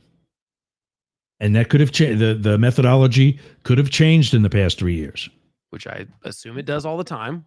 I'd like them based on my training, they're not going to do that until they know absolutely that all the threats have been neutralized. And with how fast all of that happened, I just watching from here down in Tampa, not in Butler, Pennsylvania, I don't know how they could have determined that quickly. Yeah, I don't think it's possible. Without jumping to a conclusion, potentially very dangerously. They certainly knew a threat was neutralized, but they didn't know. Yeah. You're right. They don't know what they don't know. They don't know if there's 2 shooters, 3, 4, 5. I mean, they have no idea. So that being said, the shift, while he's already standing and has been for quite some time at this point, even if it was only a minute, that's 59 seconds too long. I totally agree. They say, are the cars ready? Because that was apparently the other thing that I learned, that the cars weren't right at the bottom of the stage where he got in. But they were a little ways away. Stage and behind the barrier, also, like you said. Which is also not normal. They would be right there for that very reason. Right. And also convenience. You know, that's where you get in. You work the rope line. You get to the end of the rope line. You get in the car. You go. You drive. You get out. Off to the next one. So, and the thing about that was, this is at the very beginning of the visit. And we already talked about back in the first hour how, because of some of the confusion, to include that they had an idea this guy was out there somewhere, why was he even on stage? That's what I've thought the whole time, is because we know that 2 minutes passed between the time spectators first saw the guy crawling on the roof and notified local law enforcement that was around the building. So we know there was 2 minutes. And I think the thing I read this morning was saying they knew someone was on the roof, but the Secret Service knew someone was on the roof, but they didn't know he had a gun yet. But I mean, at some point, it seems like, just wouldn't you just go, isn't it worth going, we'd rather look foolish for taking Trump off stage for a minute to verify that the person on top of the roof doesn't have a gun, and then we'll come back on and be like, hey, we thought we had a security threat, we didn't, no big deal, carry on. I would much rather that happen. I'm never going to be upset at the Secret Service for being too cautious. And by the way, here's the problem with that. Here's the problem with that. Remember I said about the S pins? Right. They don't want to embarrass him. I know, but it wouldn't embarrass Trump at all if he had to get taken down because Secret Service saw a guy on a roof, and let's say he ends up with a camera. We're going to get a brief afterwards that's going to say, hey, there was a guy on a roof that was unauthorized. We didn't know if he was a threat or not. And so preemptively, we took the president, former president, presidential candidate, Trump, off the stage to verify it wasn't a threat. Because like I'm sure that happens all the time, that someone like is suspicious. But my problem is that he was marked as suspicious outside the perimeter at the security gate. And then outside the building that local law enforcement was in, one of the snipers in there took a picture of him because he was being suspicious and looking up the roof. They passed all that information on to, and to me, once you know that there was a reported suspicious guy outside the perimeter, a suspicious guy at the building that you don't have someone on top of, and now there's a guy on top of the building, at that point, to me, I cannot imagine why I need to see a rifle to know that, hey, this is weird and we need to get Trump off the stage. So that's where I think the failure was. But my opinion of this is not that it was nefarious. Again, I think that's ridiculous to paint the Secret Service as like in on some scheme to get Trump assassinated. That's ridiculous.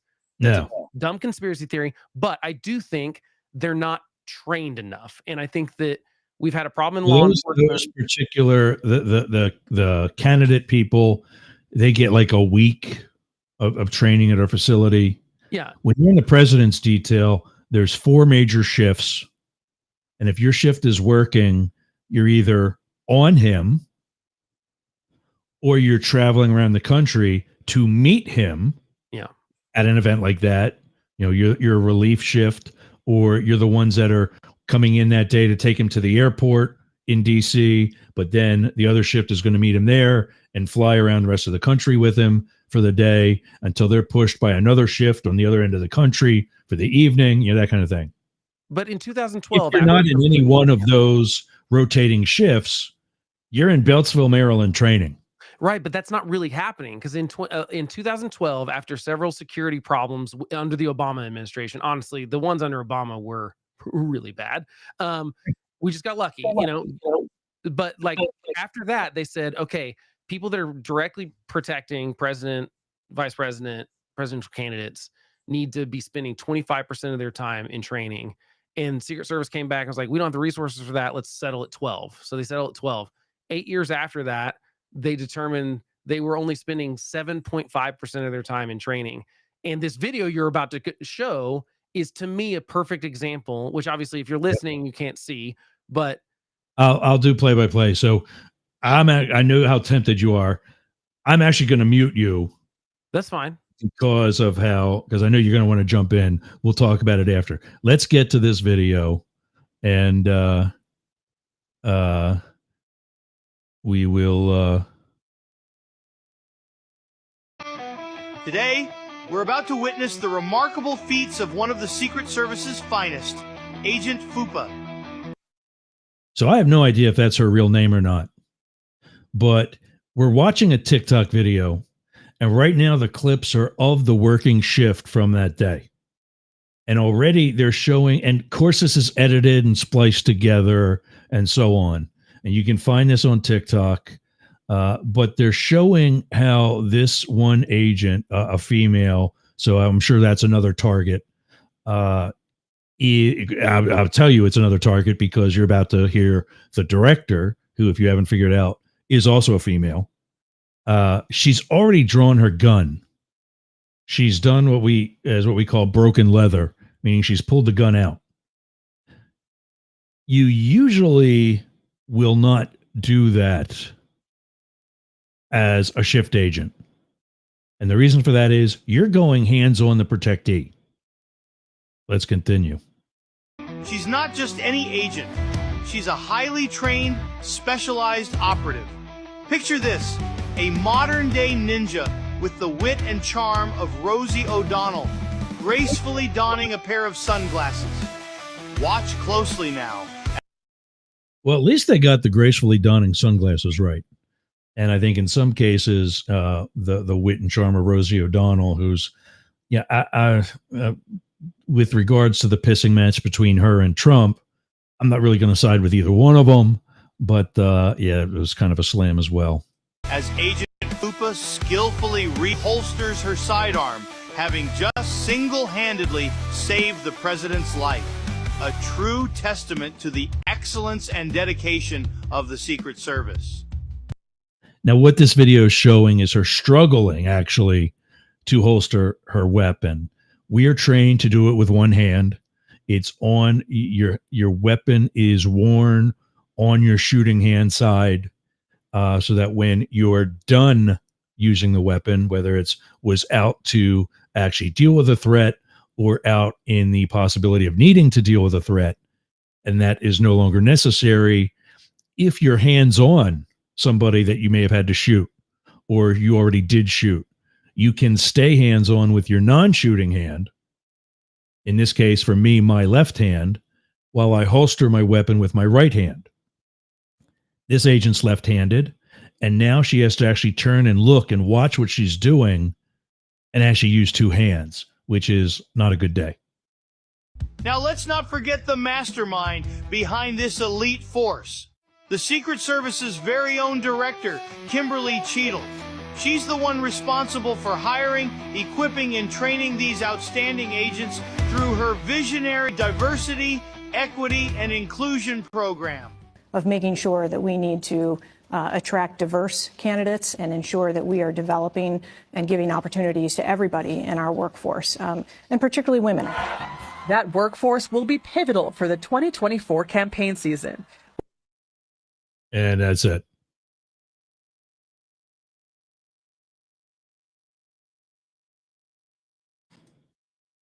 Oh, I just read your comment. That never.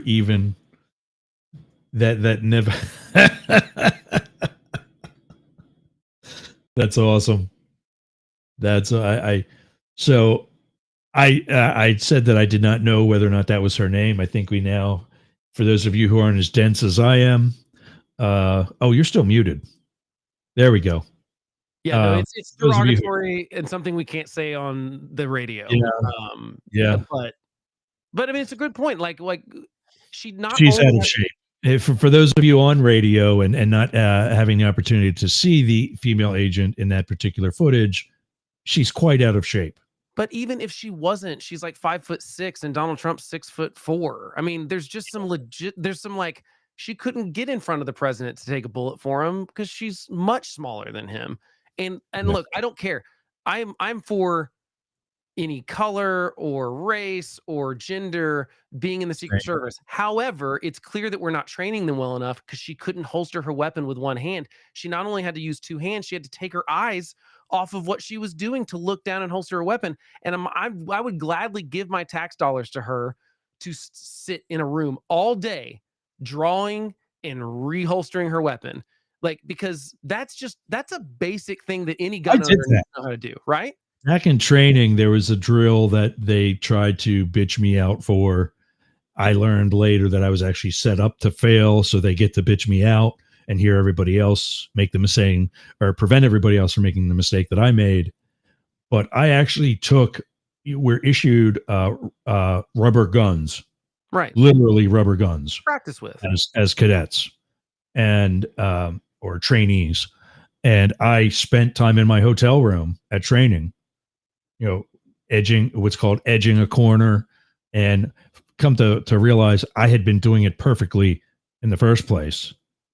The guy that came through my post was one of the cat guys in real life, but he was a terrorist and shot me to hell and kept going. So anyway, yeah, she's not the varsity.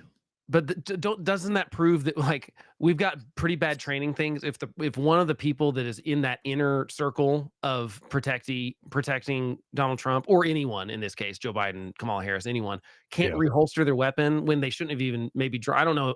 You obviously know more about the protocol of should she have drawn it or not. I think it's whatever. I don't know what that rule is, but I doubt it. She definitely again, we don't know. We don't know what she saw close to her. But if I'm on a working shift and I'm around the protectee, just like the CAT team, if I have to draw my weapon to engage a threat, first of all, we have a saying: maximum to the protectee, minimum to the problem.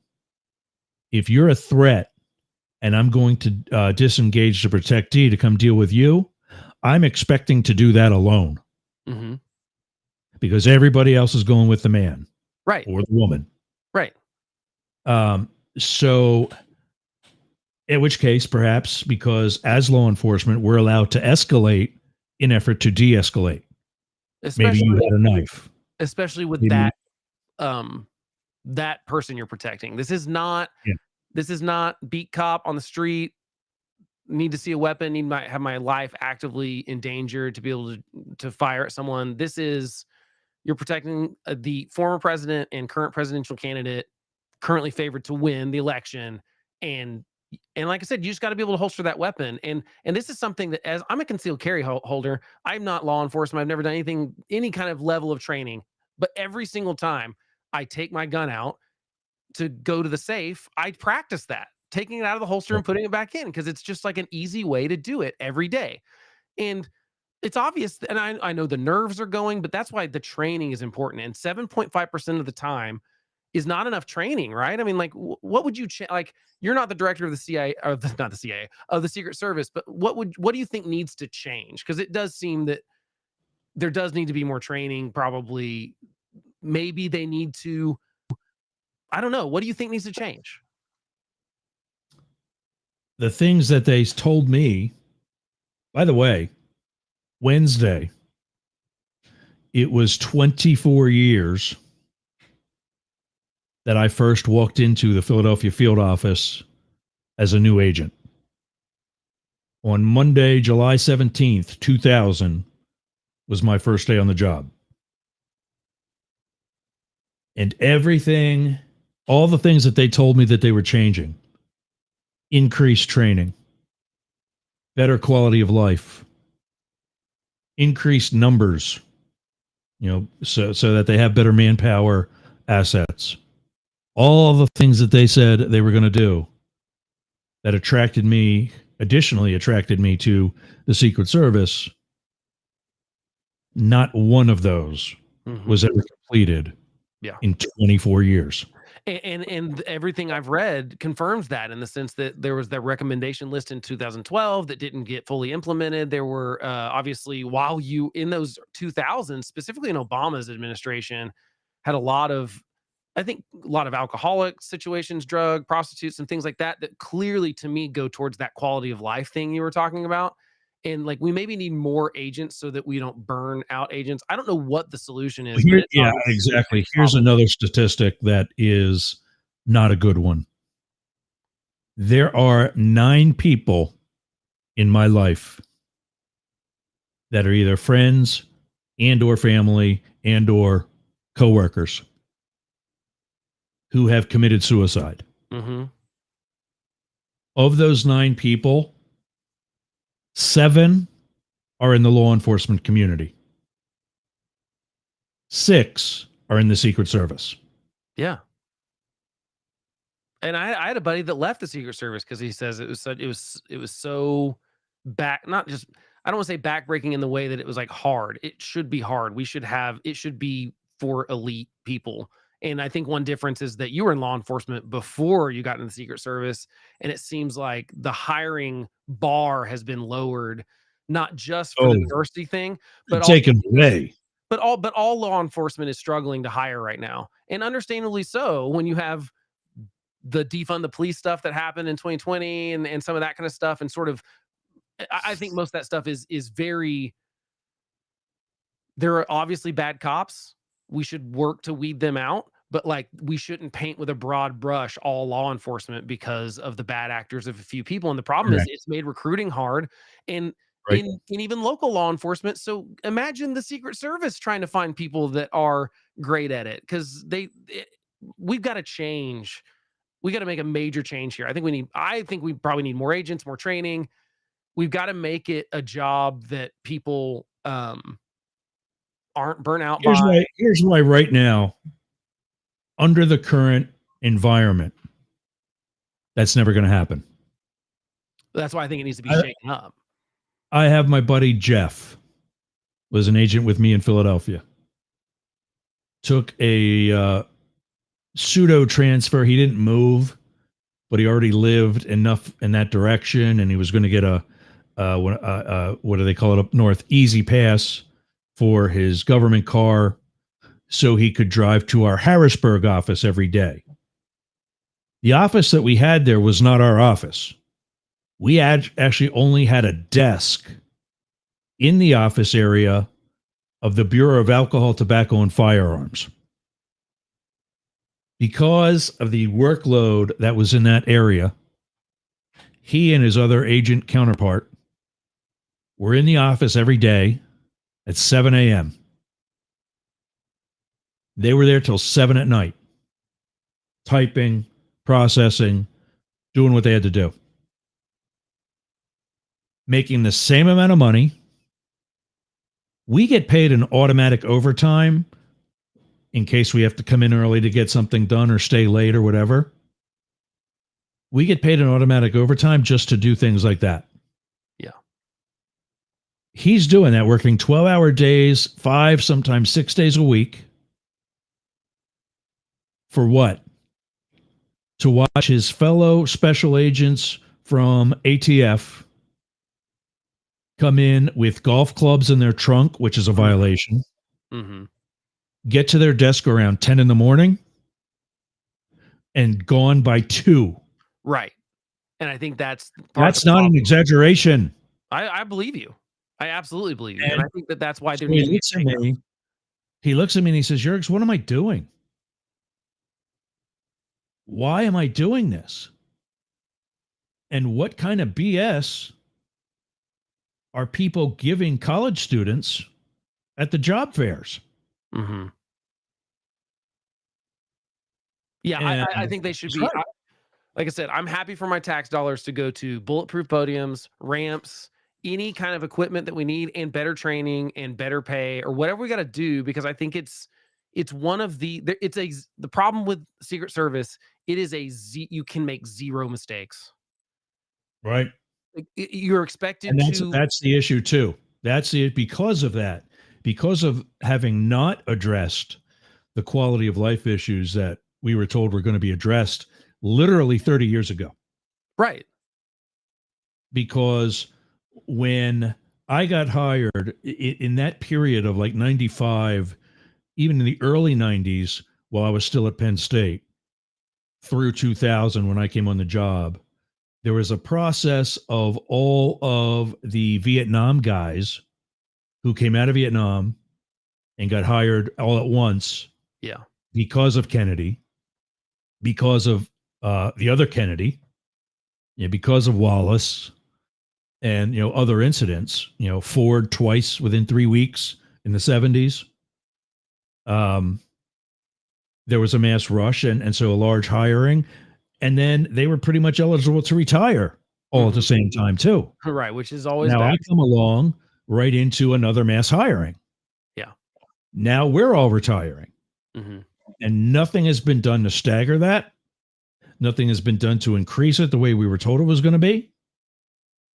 I get people that are, and I was the same. I was, get a call later in the afternoon. Hey, now that you put a full workday in for us, you can go home and pack because you're leaving first thing in the morning. Right. And after 21 years, things like that, not working 9 to 5 Monday through Friday, getting a call in the middle of the night because something happened, all the things that were appealing to me as a college kid and a rookie police officer and a new agent back in the late 90s and early 2000s were all the things I dreaded 3 years ago when I left. Yeah.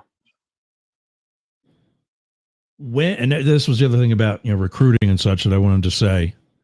When I came in to the Secret Service back in July of 2000, if you were to then ask me, hey, what do I need to do to get a job in the Secret Service? I would tell you what everybody else that I came in with did, because it's not what I did.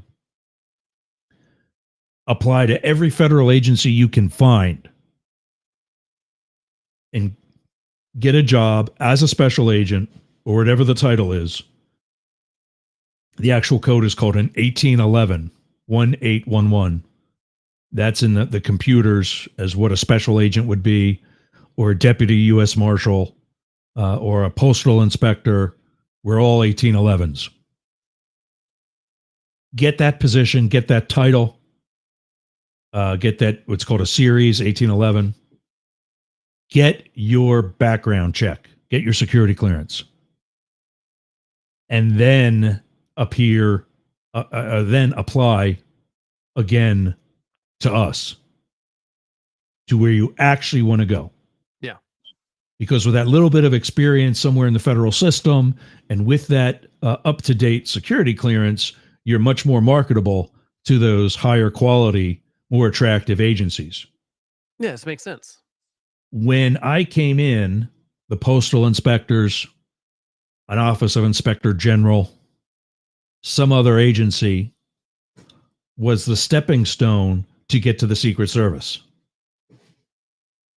Before I left Philadelphia, we were that stepping stone. So now Because people are we were coming now in that So you're we saying were people now are in that coming Vietnam to the replacement. other ones? We're now in that Vietnam replacement. Yeah. We're now got guys in Harrisburg working with ATF, seeing them work literally a third of the day that we are.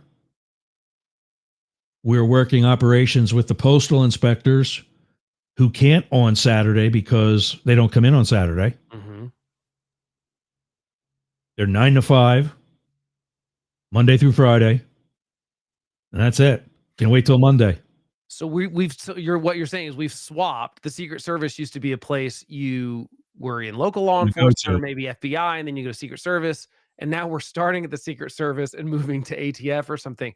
That doesn't make any sense. And I get that, because especially when I would think as the Secret Service, if I'm the Secret Service director right now, what I'm going to do is say, I'm going to go pick the best agents from all the other agencies. Like you said, like I'm going to go pick someone that's been, even if it's just a local cop that does a, I mean, like, my point is, like, I'm going to go see that someone's done a good job in some sort of law enforcement and then be like, hey, can we elevate you up to this? And then, like I said, I think you need a lot more of those people so that you don't have the, like, clearly the drug, the alcohol, the prostitutes, that kind of stuff is, to me, speaking to, and the suicides that you mentioned, to me, all of that is wrapped up in the job being too, we're asking for too much of too few people. Does that make sense? Like, it's like, yeah, we are asking a lot for a small group of people in the Why the hell do you think I'm in therapy? Right. And so, and I think that that's obviously not something we've taken seriously enough. I think that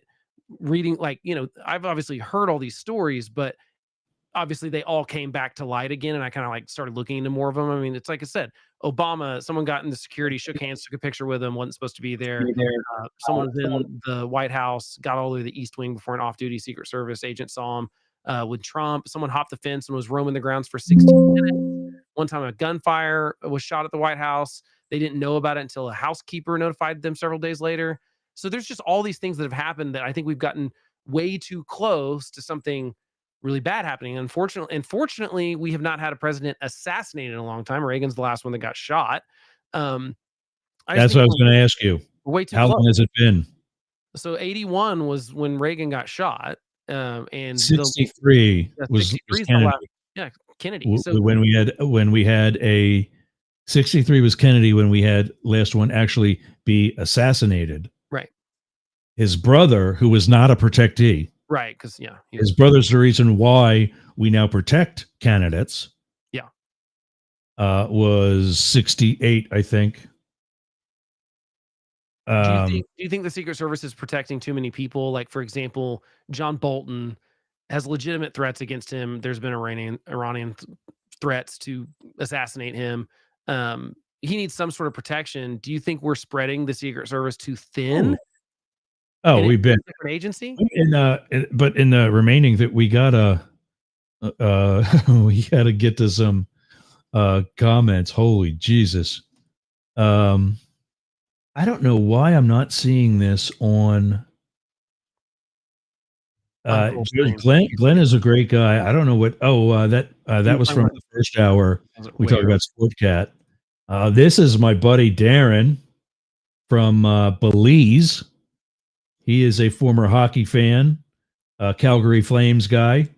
Well, he doesn't like hockey anymore? What's that? He doesn't like it anymore? What do you mean former? Oh, no, he still loves hockey. It says he's also, this guy is a world-class chef.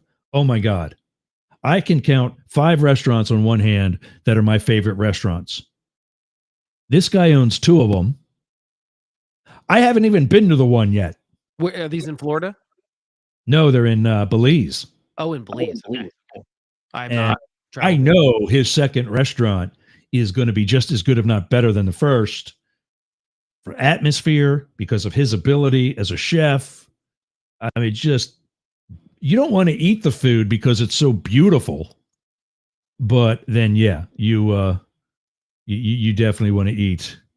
Some of these are a little too long. I'll reply to them later. This is possibly another web developer. Some suspicious activity about the women behind Trump. Have you seen that? No, but I'm not going to pay attention to it because I think it's mostly just people being not wise while gunfire is flying through the air. I think when people try to look for the details in like the crowd to prove that it's a conspiracy or something like that, it's like, no, they probably just didn't behave the right way they should have because they didn't think it was gunshots. But I mean, no, to me, any individuals speculating on the internet, I don't care about. I think they're all wrong for the most part. No one's figuring this out. I want to hear about the internal investigations within the FBI, Secret Service, Homeland Security, Congress. That's what I'm interested in, because now, I mean, I'm all for taking the evidence from like the New York Times photographer that has the bullet flying through the air, or like I'm all for video evidence that comes from people's cell phones of showing the guy crawling on the roof, that kind of thing. But none of this like internet sleuthing stuff. It's kind of the worst. Yeah.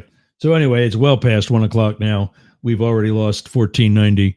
We will see them again next week. In fact, you'll actually be able to hear this tomorrow at 1490 WWPR.com, or if you're in the Tampa Bay area, 1490 on the AM dial. I forget which one. Actually, no, sorry. We won't be back with them until next week. You'll be able to hear this at 99.1 WDJY tomorrow. You'll hear to this hour, the second hour tomorrow, after having listened to the first with us today. And then they'll be replayed again on Monday and Tuesday, 1 hour at a time. And then Thursday and Friday, we're eventually going to go to more days live per week at the 11 o'clock hour with WDJY. We want to potentially welcome 99.9 WXJB, where I'm also applying. My goal is to get from Sarasota with 1490 up to Tallahassee and then over to Jacksonville with a belt and coverage of small news stations that carry our amazing analysis today. We didn't even get to the fact that you see Deemer was listening. Gosh, yeah. He was traveling back. Shout out to him. The left side of our house. He's wanting to know, will Biden drop out this weekend? What do you think? I wanted to get to that because, and now a week from now, we'll definitely be talking about it, because it will either already have happened, or I will be able to tell you why it didn't happen, or at least why it didn't happen yet. I told you before there was going to be this big unity kick coming in the Democratic Party. I didn't know it was going to be anti-Biden. I mean, I think it makes sense in the sense that if they're seeing, I mean, the polls are very clear, like all of a sudden these blue states are potentially going to be up for grabs for Trump. And that's going to be the problem is that if down ballot senators and Congress people think that Biden is an albatross around their neck, they're not even going to ask him. They're going to be like, please don't come to my state, because I've got to win my seat if you want to have a check on Trump. To me, that alone is, if they tell Biden that, if they go, look, like this is the reality. Every person that's in a tight race is going to start bailing on you because they have to keep their seat. They're going to disown you. I think that I think they're trying to convince him to change his mind and drop out. I don't think, it doesn't appear to me the Democrats are actually willing to like fight him on this. They're clearly trying to butter him up and be like, So I think that, but I do think that right after the assassination attempt, Sunday and Monday seemed like all of media had changed to, well, that all died out. Now there's no more calls. I think it kind of got quiet. I think it mostly got quiet. I think the media read it wrong. I think they read it as, oh, the Democrats have given up on this. No, it's just, I think everyone realized in the moment it wasn't appropriate to be anonymously leaking stuff to the press and stuff. I think that that's really all that happened on Sunday and Monday, because by Tuesday and Wednesday, we had more people coming out, including Adam Schiff, which is absolutely the biggest name that's come out and said he should step down. Not step down, but not run. Although I kind of feel like if you're going to say he can't run for president again based on the recent behavior and interviews, I don't think he should. I think he should actually resign and let Kamala Harris take over the reins. I think it's pretty clear when you look at the debate performance, followed by the Stephanopoulos interview, followed by the Lester Holt interview, followed by not knowing his own attorney general's name yesterday, and not attorney general. Sorry, I didn't even hear that one. He called Lloyd Austin the black guy because he couldn't think of his name. on an interview with BET. With, I mean, it literally it keeps getting worse and worse and worse. And so my point is like he had like I just want to do this right now. I just want to cover up. But he's got to go, right? I mean, like, I think, but that doesn't mean he will. I also feel like what I've been theorizing, again, pure speculation, to be totally clear, based on what I read and what I know, people are lying. I know that there are anonymous sources that are not telling the truth. It's for sure that everything you read is not true. But what you hear directly from Biden is that in each one of those subsequent interviews, he dipped a toe a little further in the door of there are certain, like with Stephanopoulos, it was basically like the polls are wrong. I don't believe the polls, blah, blah, blah. It was so sort of, he was like, I'm staying. And then a couple days later, it was like, well, if someone told me I couldn't win, and then it was like, if my doctors told me that I can't do it. So it's like, it's slowly opened the door to things that, like, he's basically been telegraphing what people could do to convince him to leave. I don't necessarily know if that's sincere or not. I think he might just be trying to run out the clock, because there was this whole thing of they were going to try to nominate him early virtually. Yeah. Even in July, potentially. So I actually think that everyone is looking out for themselves right now. And DC politics. Right, it's DC politics. But I also think that Democrats are truly, after an assassination attempt on Donald Trump and a convention that you want to talk about, you just had your unity thing wrong. It was on the Republican side, like a convention that because no, we didn't even get to talk about the RNC. But what I'm saying is probably like extended a show, because we didn't even get to talk about the RNC. Right, but I think for the most part, it can be summed up with Trump has purged every Republican that could possibly not be unified with him, and so that's why it's a unified convention. But the point is, if you're not here, this election is going to be decided by people that have not been paying attention. Most people have already made up their mind, Biden or Trump, because we've already made up their mind 4 years ago about Biden or Trump, and it's a repeat of that. The people that are going to swing this election are not people that are like into the nuance of like who JD Vance is or the politicking of it or watch the convention. They're going to be the people that, by the way, is a horrible choice. I agree. I think I said going into it that I didn't think he would ever pick JD Vance but I understand why he did, but I think it's a bad choice. And I think it will potentially bite him if Biden drops off and they replace him with someone from Michigan or Pennsylvania or Wisconsin or Indiana. Vance, well, no, I think specifically they have to have like that that blue wall.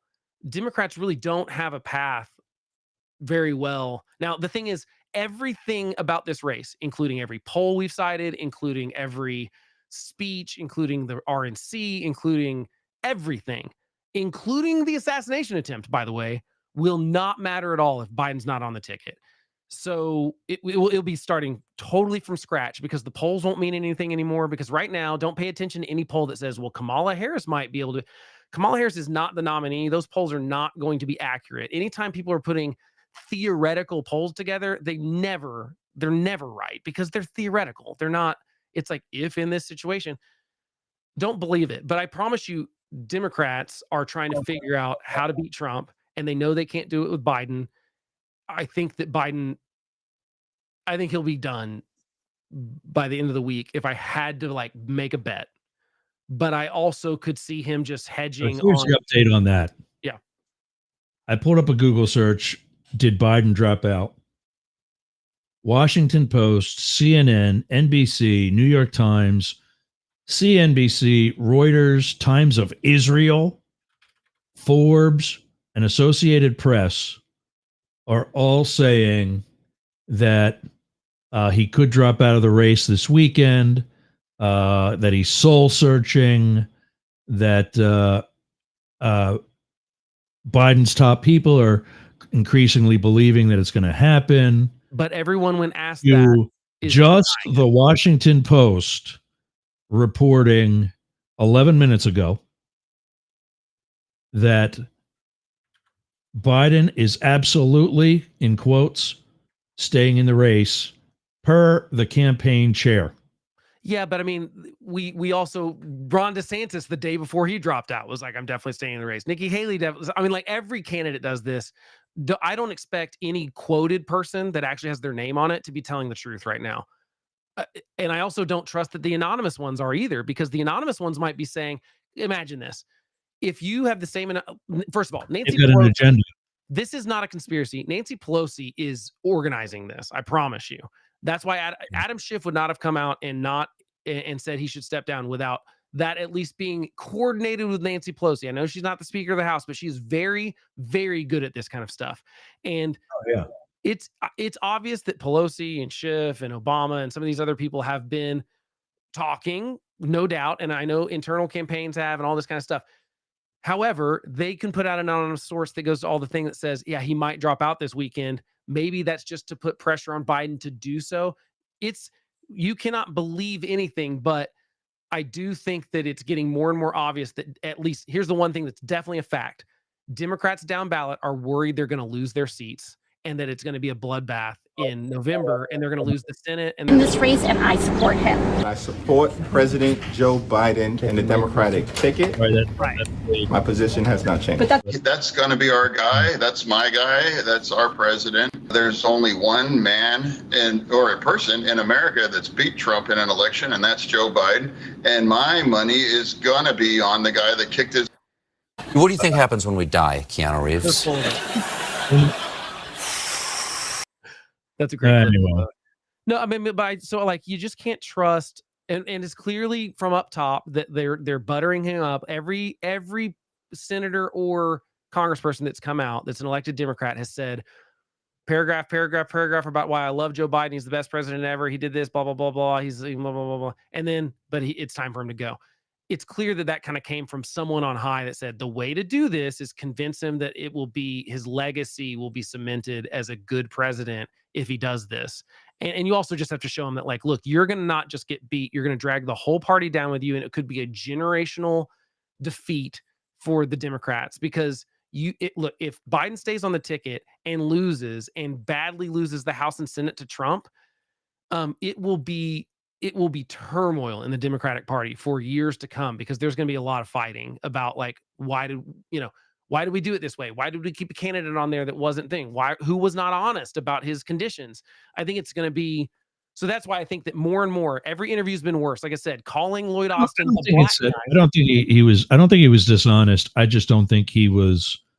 I'm starting to feel now, and this pains me to say it, but I think he was actually that far gone and that comfortable with what he thought he was doing. I'll liken it to somebody that we have to deal with who threatens a protectee and who has a mental disorder of some kind. It's already established. They get on medication. They start performing well based on societal norms, and they think that they're better. So they stop the medication because it's embarrassing. Right. And they stop the medication, and they don't see that their behavior is regressing to what they were before. No, but Biden might not be the liar, but everyone around him has been lying to us for years. Yeah. For years. I don't think it's even that long, because he wasn't like this. He wasn't forgetting names like this back in 2020. But no, now stories are coming out that in 2020, as early as 2021 and 2022, there are stories about him not knowing people's names that he knew for a long time. Him not knowing people were dead. All these things are coming out now that there were really concerns in 2022 for sure by, like, elected Democrats that were concerned about him, and not to mention the people around him. I think his administration, has been lying to us. I think his aides have been lying to us. I think that the press has been covering for him. Now, I don't think it worked, because we can all see with our eyes, but which is why it was so foolish to lie about. But, like, we have been lied to, and I think Democratic voters in the primary were lied to about his condition and his ability to go forward. We still don't have That's possible. We still don't have a straight answer on why a neurologist visited the White House 9 times. They claim he only visited him once a year per normal physical. But then, okay, who else? Then I think that there is like, I know there's HIPAA, but you need to come out and tell us who they like. I think we need a name. And if I were the person that worked in the White House that had to see a neurologist and it wasn't Biden, I would have already come out and been like, I had the neurological problem and the doctor came to see me. They're lying about, I think that doctor has seen Biden 9 times and they're lying to us about it. So they are, and because like I said, you could easily right now prove who they were talking to. I know there's HIPAA violations, but you could go to those people and be like, hey, would you volunteer to say that the doctor came to see you? Because, and they haven't done it. They're just lying. They've been lying to the American people. And I think Democrats have been lying. And I think that they realize they can't keep it up anymore. And now that it's going to negatively affect them and possibly give Trump not only the presidency, but the House and the Senate, now they're on fire. Now their pants are on fire because they're like, what are we going to do? And I get why their panic is coming from. I do think Trump will be dangerous as a president again. I'm not going to say that it's going to be the end of democracy. I don't think we're going to not have elections in 2026 and 2028. I think our institutions will hold, but I think that they will strain more than they did in his first term. And we had 100%. a riot at the Capitol. So it's not like it was all hunky dory. However, you can't say that in the same sentence and then not want Joe Biden off the ticket. Because if Trump's really an existential threat or even just a threat at all, and he's definitely going to win against Biden, then you got to get rid of Biden, even if it wasn't, honestly, even if we weren't talking about age, even if we weren't talking about something else, but when it's something so obvious that Joe Biden can't, like I said, he can't remember names. Every interview he's done since the debate has been a disaster. His press conference was okay, but it was compared to Trump's rambling last night. Trump went for an hour and 33 minutes last night, I think. Yeah. Turned into a rally. It's just the same old, kind of lies and bloviating. And here's the thing is he seems, if you didn't fact check the things he's saying, he seems totally fine. And I can see why people go like, yeah, I want that guy to be the president. He's funny. He's talking about issues. Now he's lying about a lot of that stuff. But like, if you don't fact check, you don't know. You watch Biden for an hour and it's like, this feels exactly like we've all felt with an aging parent or grandparent. And I think he's got to actually resign. I think, like I said, I think Kamala Harris should be president right now, which is crazy because I think she's not good at the job. I think she and Vance are very similar picks. I think both of them are very bad VP picks. I think presidents should be a little bit more serious about who they pick for being a heartbeat away from the presidency. JD Vance has been a senator for 2 years. Kamala Harris had been a senator for less than 6, I think, when she was picked as the VP, and she may very well become the president. So I think Biden's going to go. I think that there's no way he can relent to this pressure. He can't relent to this pressure. And I think I hope that Democrats have like an open primary kind of thing. Because I think if they just crown Kamala, that's a bad idea. Although I do think their incentives will be to crown Kamala and let her lose in November so that she doesn't run in 2028, because I think they know she's a bad candidate. But like I said, that's what I think the Republicans should have done from day one. If they really wanted to get rid of Trump, support him, but don't support him. In other words, he's our candidate, but don't give him any money. You can't do that. Don't let him take over the Republican Party. Yeah, but he did. But he did because that's my point. If Trump can take over the Republican Party, why is Biden not taking over the Democratic Party when he's literally the head of the party? Because both parties have president is the head of whatever party they're a member of. Right, but unfortunately, the parties have outsourced the power to the president because instead of them. I saw last night I was watching the Dispatch's post speech thing and it was hilarious. Like Jonah Goldberg was talking about how he was talking to some Democrat about like, what do you think happens? And he was like, well, it's never happened before. And he was like, what are you talking about? 50 years ago, this is how they selected every presidential nominee. It was in the convention. They had a fight and they nominated someone. That's how it used to work all the time. This is not unprecedented. This is how we used to do it 50 years ago before we outsourced it to the primaries. The primaries have been a disaster. We've gotten worse and worse candidates.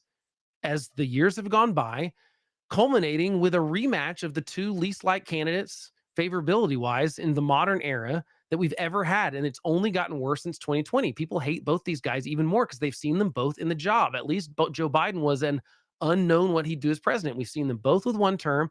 People, 25% of the country hates both of them. 80% of them think neither one of them are fit to be the president.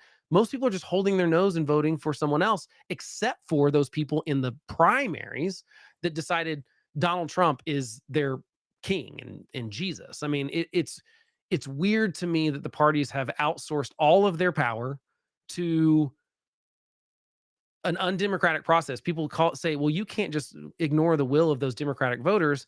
It's a few million people. It's a very small percentage of the population. It's not very democratic. It's okay. Yeah, but that's not the fault of those few million people who got off their ass and took part in the primary. It's not their fault, but it is the fault of the way the system is built. It prioritizes the fringiest part and the most single issue people of the population in the primary. And it's also, I mean, we could have a whole conversation about campaign finance stuff, because I think that there was a mistake to take away money from parties, because now it's just in single issue PACs. And if you have to get elected by the help of a single issue PAC, you kind of have to go all in on that single issue, whether it's Second Amendment or Planned Parenthood or picket. You have to go all in, or those people don't give you their money. We've got a really messed up system now. I would personally love to see a fight on the convention floor for who's going to be. And like I said, I don't have a vested interest in it, other than it would be great if they got a couple of reasonable Democrats that could actually beat Trump, because I think Trump's dangerous. I don't think Gretchen Whitmer and Josh Shapiro are going to try to steal an election if you put them on a ticket together. I will probably disagree with almost all of their policies, but I'll take policy disagreement over potential, unconstitutional actions. Now, I mean, I think the Democrats have been very bad about constitutional protections too. Joe Biden has done a lot of unconstitutional stuff. I would argue almost the exact same amount as Donald Trump did. It's just that he didn't try to steal election at the end of it. Of course, time will tell. Maybe he will. Wait, who didn't try to steal an election? Biden.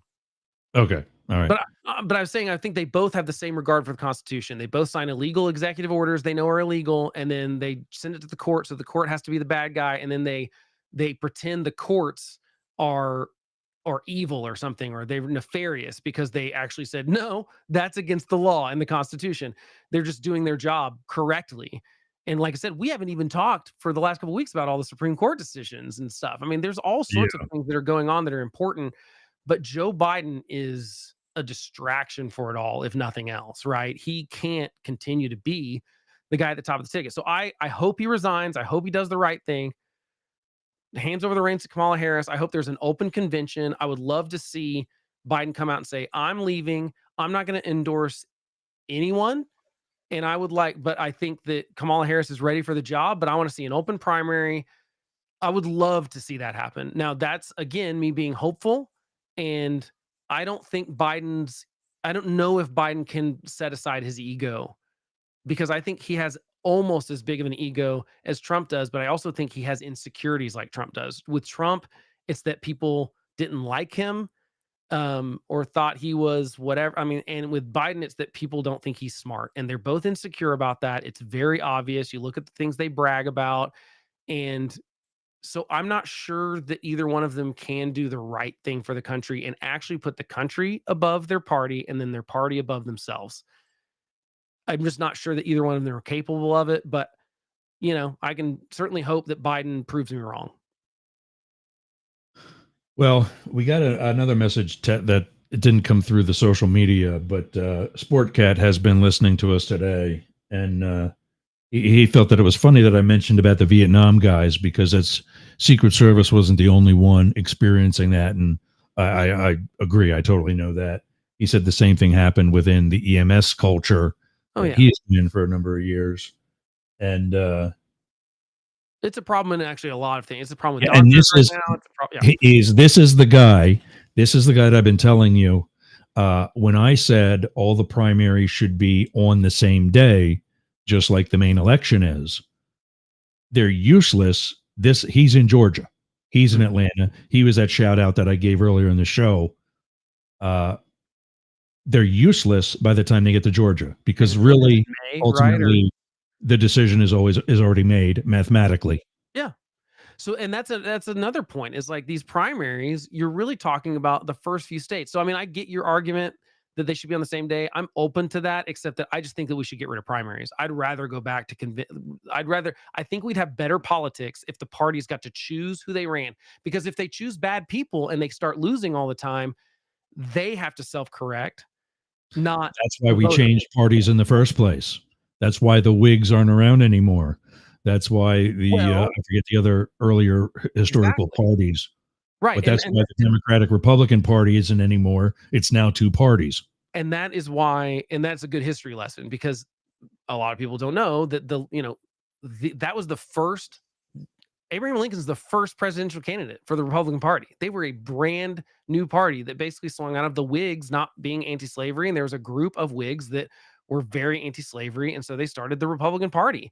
And what normally happens in that situation is, if you split the faction of the right or the left right now, that side is going to lose for a long time potentially, because the other side's more unified and you're split, which is what essentially what happened in 2016 with Donald Trump. It wasn't a party split, but it was Donald Trump didn't win a majority. It was Ted Cruz and Rubio and Kasich and Jeb Bush and those kind of people that were splitting the sort of normal Republican vote. And then Trump was kind of getting this new fringy populist thing. And so that's a smaller degree of what happened, but yeah, that happened and we got a new party. Now, the problem is that was around a specific issue. And I think it's easier to galvanize people around some sort of issue like that. The problem is our parties aren't really, the people, the electorate is not really that interested in the big issues and how to solve them. They're only interested in the cultural crap they can complain about the other side. It's really more, no one's voting for Republicans. They're voting against Democrats. No one's voting for Republicans. Or no one's voting for Democrats. They're voting against Republicans. And I say no one. There is a small percentage of people that are actually looking at it going like, yeah, I like this guy better. Most people, if you just look at the polls of how much they don't like these two guys, are going, well, I think Trump's a little less dangerous, or I think Biden's a little less dangerous, or I like Biden's policies a little bit more. And they're just coming home to whatever's closest to them, but they're basically holding their nose. People are not, there's no one enthusiastically talking about Biden. There are at least some people enthusiastically voting for Trump, but that's not the majority of the country in November where it'd be. So I think that we need a split in one of these parties. I think we do need like a sort of drastic thing. I think the first party to realize we don't have to do primaries and we could just pick adults. Because can you imagine if the Republicans, instead of letting Donald Trump be president, said, you know what, we're going to put together a Kasich Rubio ticket, or if the Democrats had said in 2020. I mean, actually, I do think Biden was the right person in 2020. But let's say you got rid of Kamala Harris, because I think she was the bad pick in the two. I think Biden was the right person in 2020 for the job. I don't think anyone else on that stage was. But let's say they put Amy Klobuchar or Pete Buttigieg, whoever it is. I mean, I think I actually don't think it was Pete. I think Pete would have been as bad of a choice not as bad of a choice, but similar. I don't agree. Well, yeah, I just want some more experience in the VP spot. I really like it to be a governor or someone that at least has some executive experience. I think governors make the best. He was a mayor, probably one of the most successful mayors in South Bend. It's a small town in Indiana. It's not the same as being the vice president. I want to see a governor or someone that's been a senator for a while and understands foreign policy. I also would rather see presidents pick vice presidents that don't just fill an electoral need for them, but actually fill a weakness in them. So if you are a governor of Texas, for example, George W. Bush, I want you to pick, you're a governor. You're not a senator. You don't have foreign intelligence kind of briefings and things like that. I want you to pick someone that has that, because I think it's important to be strengthened together. And I don't think Kamala Harris added anything to Joe Biden at all. I also don't, same with my point for JD Vance. I don't think JD Vance adds anything to Trump at all. I think that's why it's a bad choice. It doesn't strengthen Trump at all. But of course, Trump doesn't want to be strengthened. He wants a yes man. He wants someone. That's reinforcement. He doesn't want any Reaganite conservative in his administration. I, as a Reaganite conservative, find that very concerning, because that's why I'm called the homeless conservative, is because more and more every day, there's no one at the top that represents any of my ideas. because JD Vance is younger than I am. Yeah. That's crazy because I can't imagine being the vice presidential nominee right now and potentially in a few months being the vice president of the United States before he's 40 years old. I just think he's too green. I think Kamala Harris is too green. I think Pete Buttigieg is too green. My point is, I think if the parties pick your dream ticket right now, if you're a Democrat or Republican, think of who those people are, and then imagine the parties picking those people and how relieved the voting public would be. They're so desperate for someone that's more inspiring than Joe Biden and Donald Trump. There is a desperate part of the middle of the country that does not want this to continue. They didn't like Clinton. They didn't like Trump, really. They didn't like Biden. They've not liked the candidates for a long time now. And to some degree, I think Mitt Romney can be in there, although I think Mitt Romney basically had a bad campaign. I think Mitt Romney could have been a better candidate. I never saw him beating Obama. If he did, I could have got behind him. I think he would have if he had a better ran campaign and didn't try to be someone he wasn't. I think that it was not a good campaign, and I think that he had the wrong messaging. And also, it's also ridiculous to see what torpedoes candidates when then we allow Donald Trump and Joe Biden to like continually do things over and over again that would have ended anyone else's campaigns or careers. But it's like Dean Phillips, the Dean Scream that ended his campaign. And it's just a silly thing where he was being louder than I mean, it's the funniest thing ever. But like that ended his campaign, that Dean Scream. And he's gone on to be the head of the DNC. And like he's clearly good at politics. Yeah. It's silly that we let something like that ruin someone's chances of actually being a good leader. I think we've gotten way too superficial about what the president should be. I think we were like, we want it to be someone we can hang out with. I'm like, I don't actually care if the president is kind of a jerk, if he's good at the job. Like Donald Trump, for all his moral failures and things I don't like about him, if he was good at the job and good at being an executive, I would maybe go, okay, I will not complain about that stuff, or I'll at least put it in perspective of the things. The problem is I don't like what he does, and I don't like what he says, and I don't like the way. And Biden's the same way. It's like I don't like anything about it, but I would take. I'm trying to think of someone that would be like that. Like Nancy Pelosi is good at her job, and always has been good at her job. I don't agree with her politics. I think she's a little snaky sometimes, but she's good at her job, and I'm going to give her credit for that. I don't like what she did in the House. I don't like that she's changed the House of Representatives to be completely the leadership creates all the laws and everyone just falls in line. I don't think that's how the founding fathers designed Congress to work. We're supposed to be in there fighting about stuff and arguing about policy, and we're not doing that. And to me, I think the hope here, and what I'm at least like going, maybe there's a chance this happens. I would love to see Congress go, you know what? We're Article 1. You're not. I think there's a reason we're Article 1. And the framers gave us more power that we have slowly given away to the executive branch. I would love to see Congress go, you know what? I don't trust Biden because he lied to us about his age and his abilities. We don't trust Trump for obvious reasons too. Obviously, I'm talking about Democrats here. We're taking back our power and we're going to take it away from the executive branch. That's what I'd love to see happen, is people take their job seriously in Congress.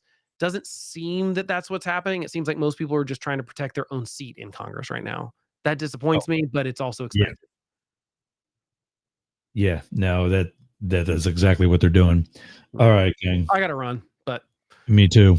What the time is it? 1:34 Eastern, 12:34 out in Oklahoma City. It's time to go. Time for lunch. That's it. All right, everybody. Yeah. We'll get to the rest of the topics next week. Maybe, although I won't be here next week, actually. Maybe I'll just... What's that? I won't be able to be on next week, but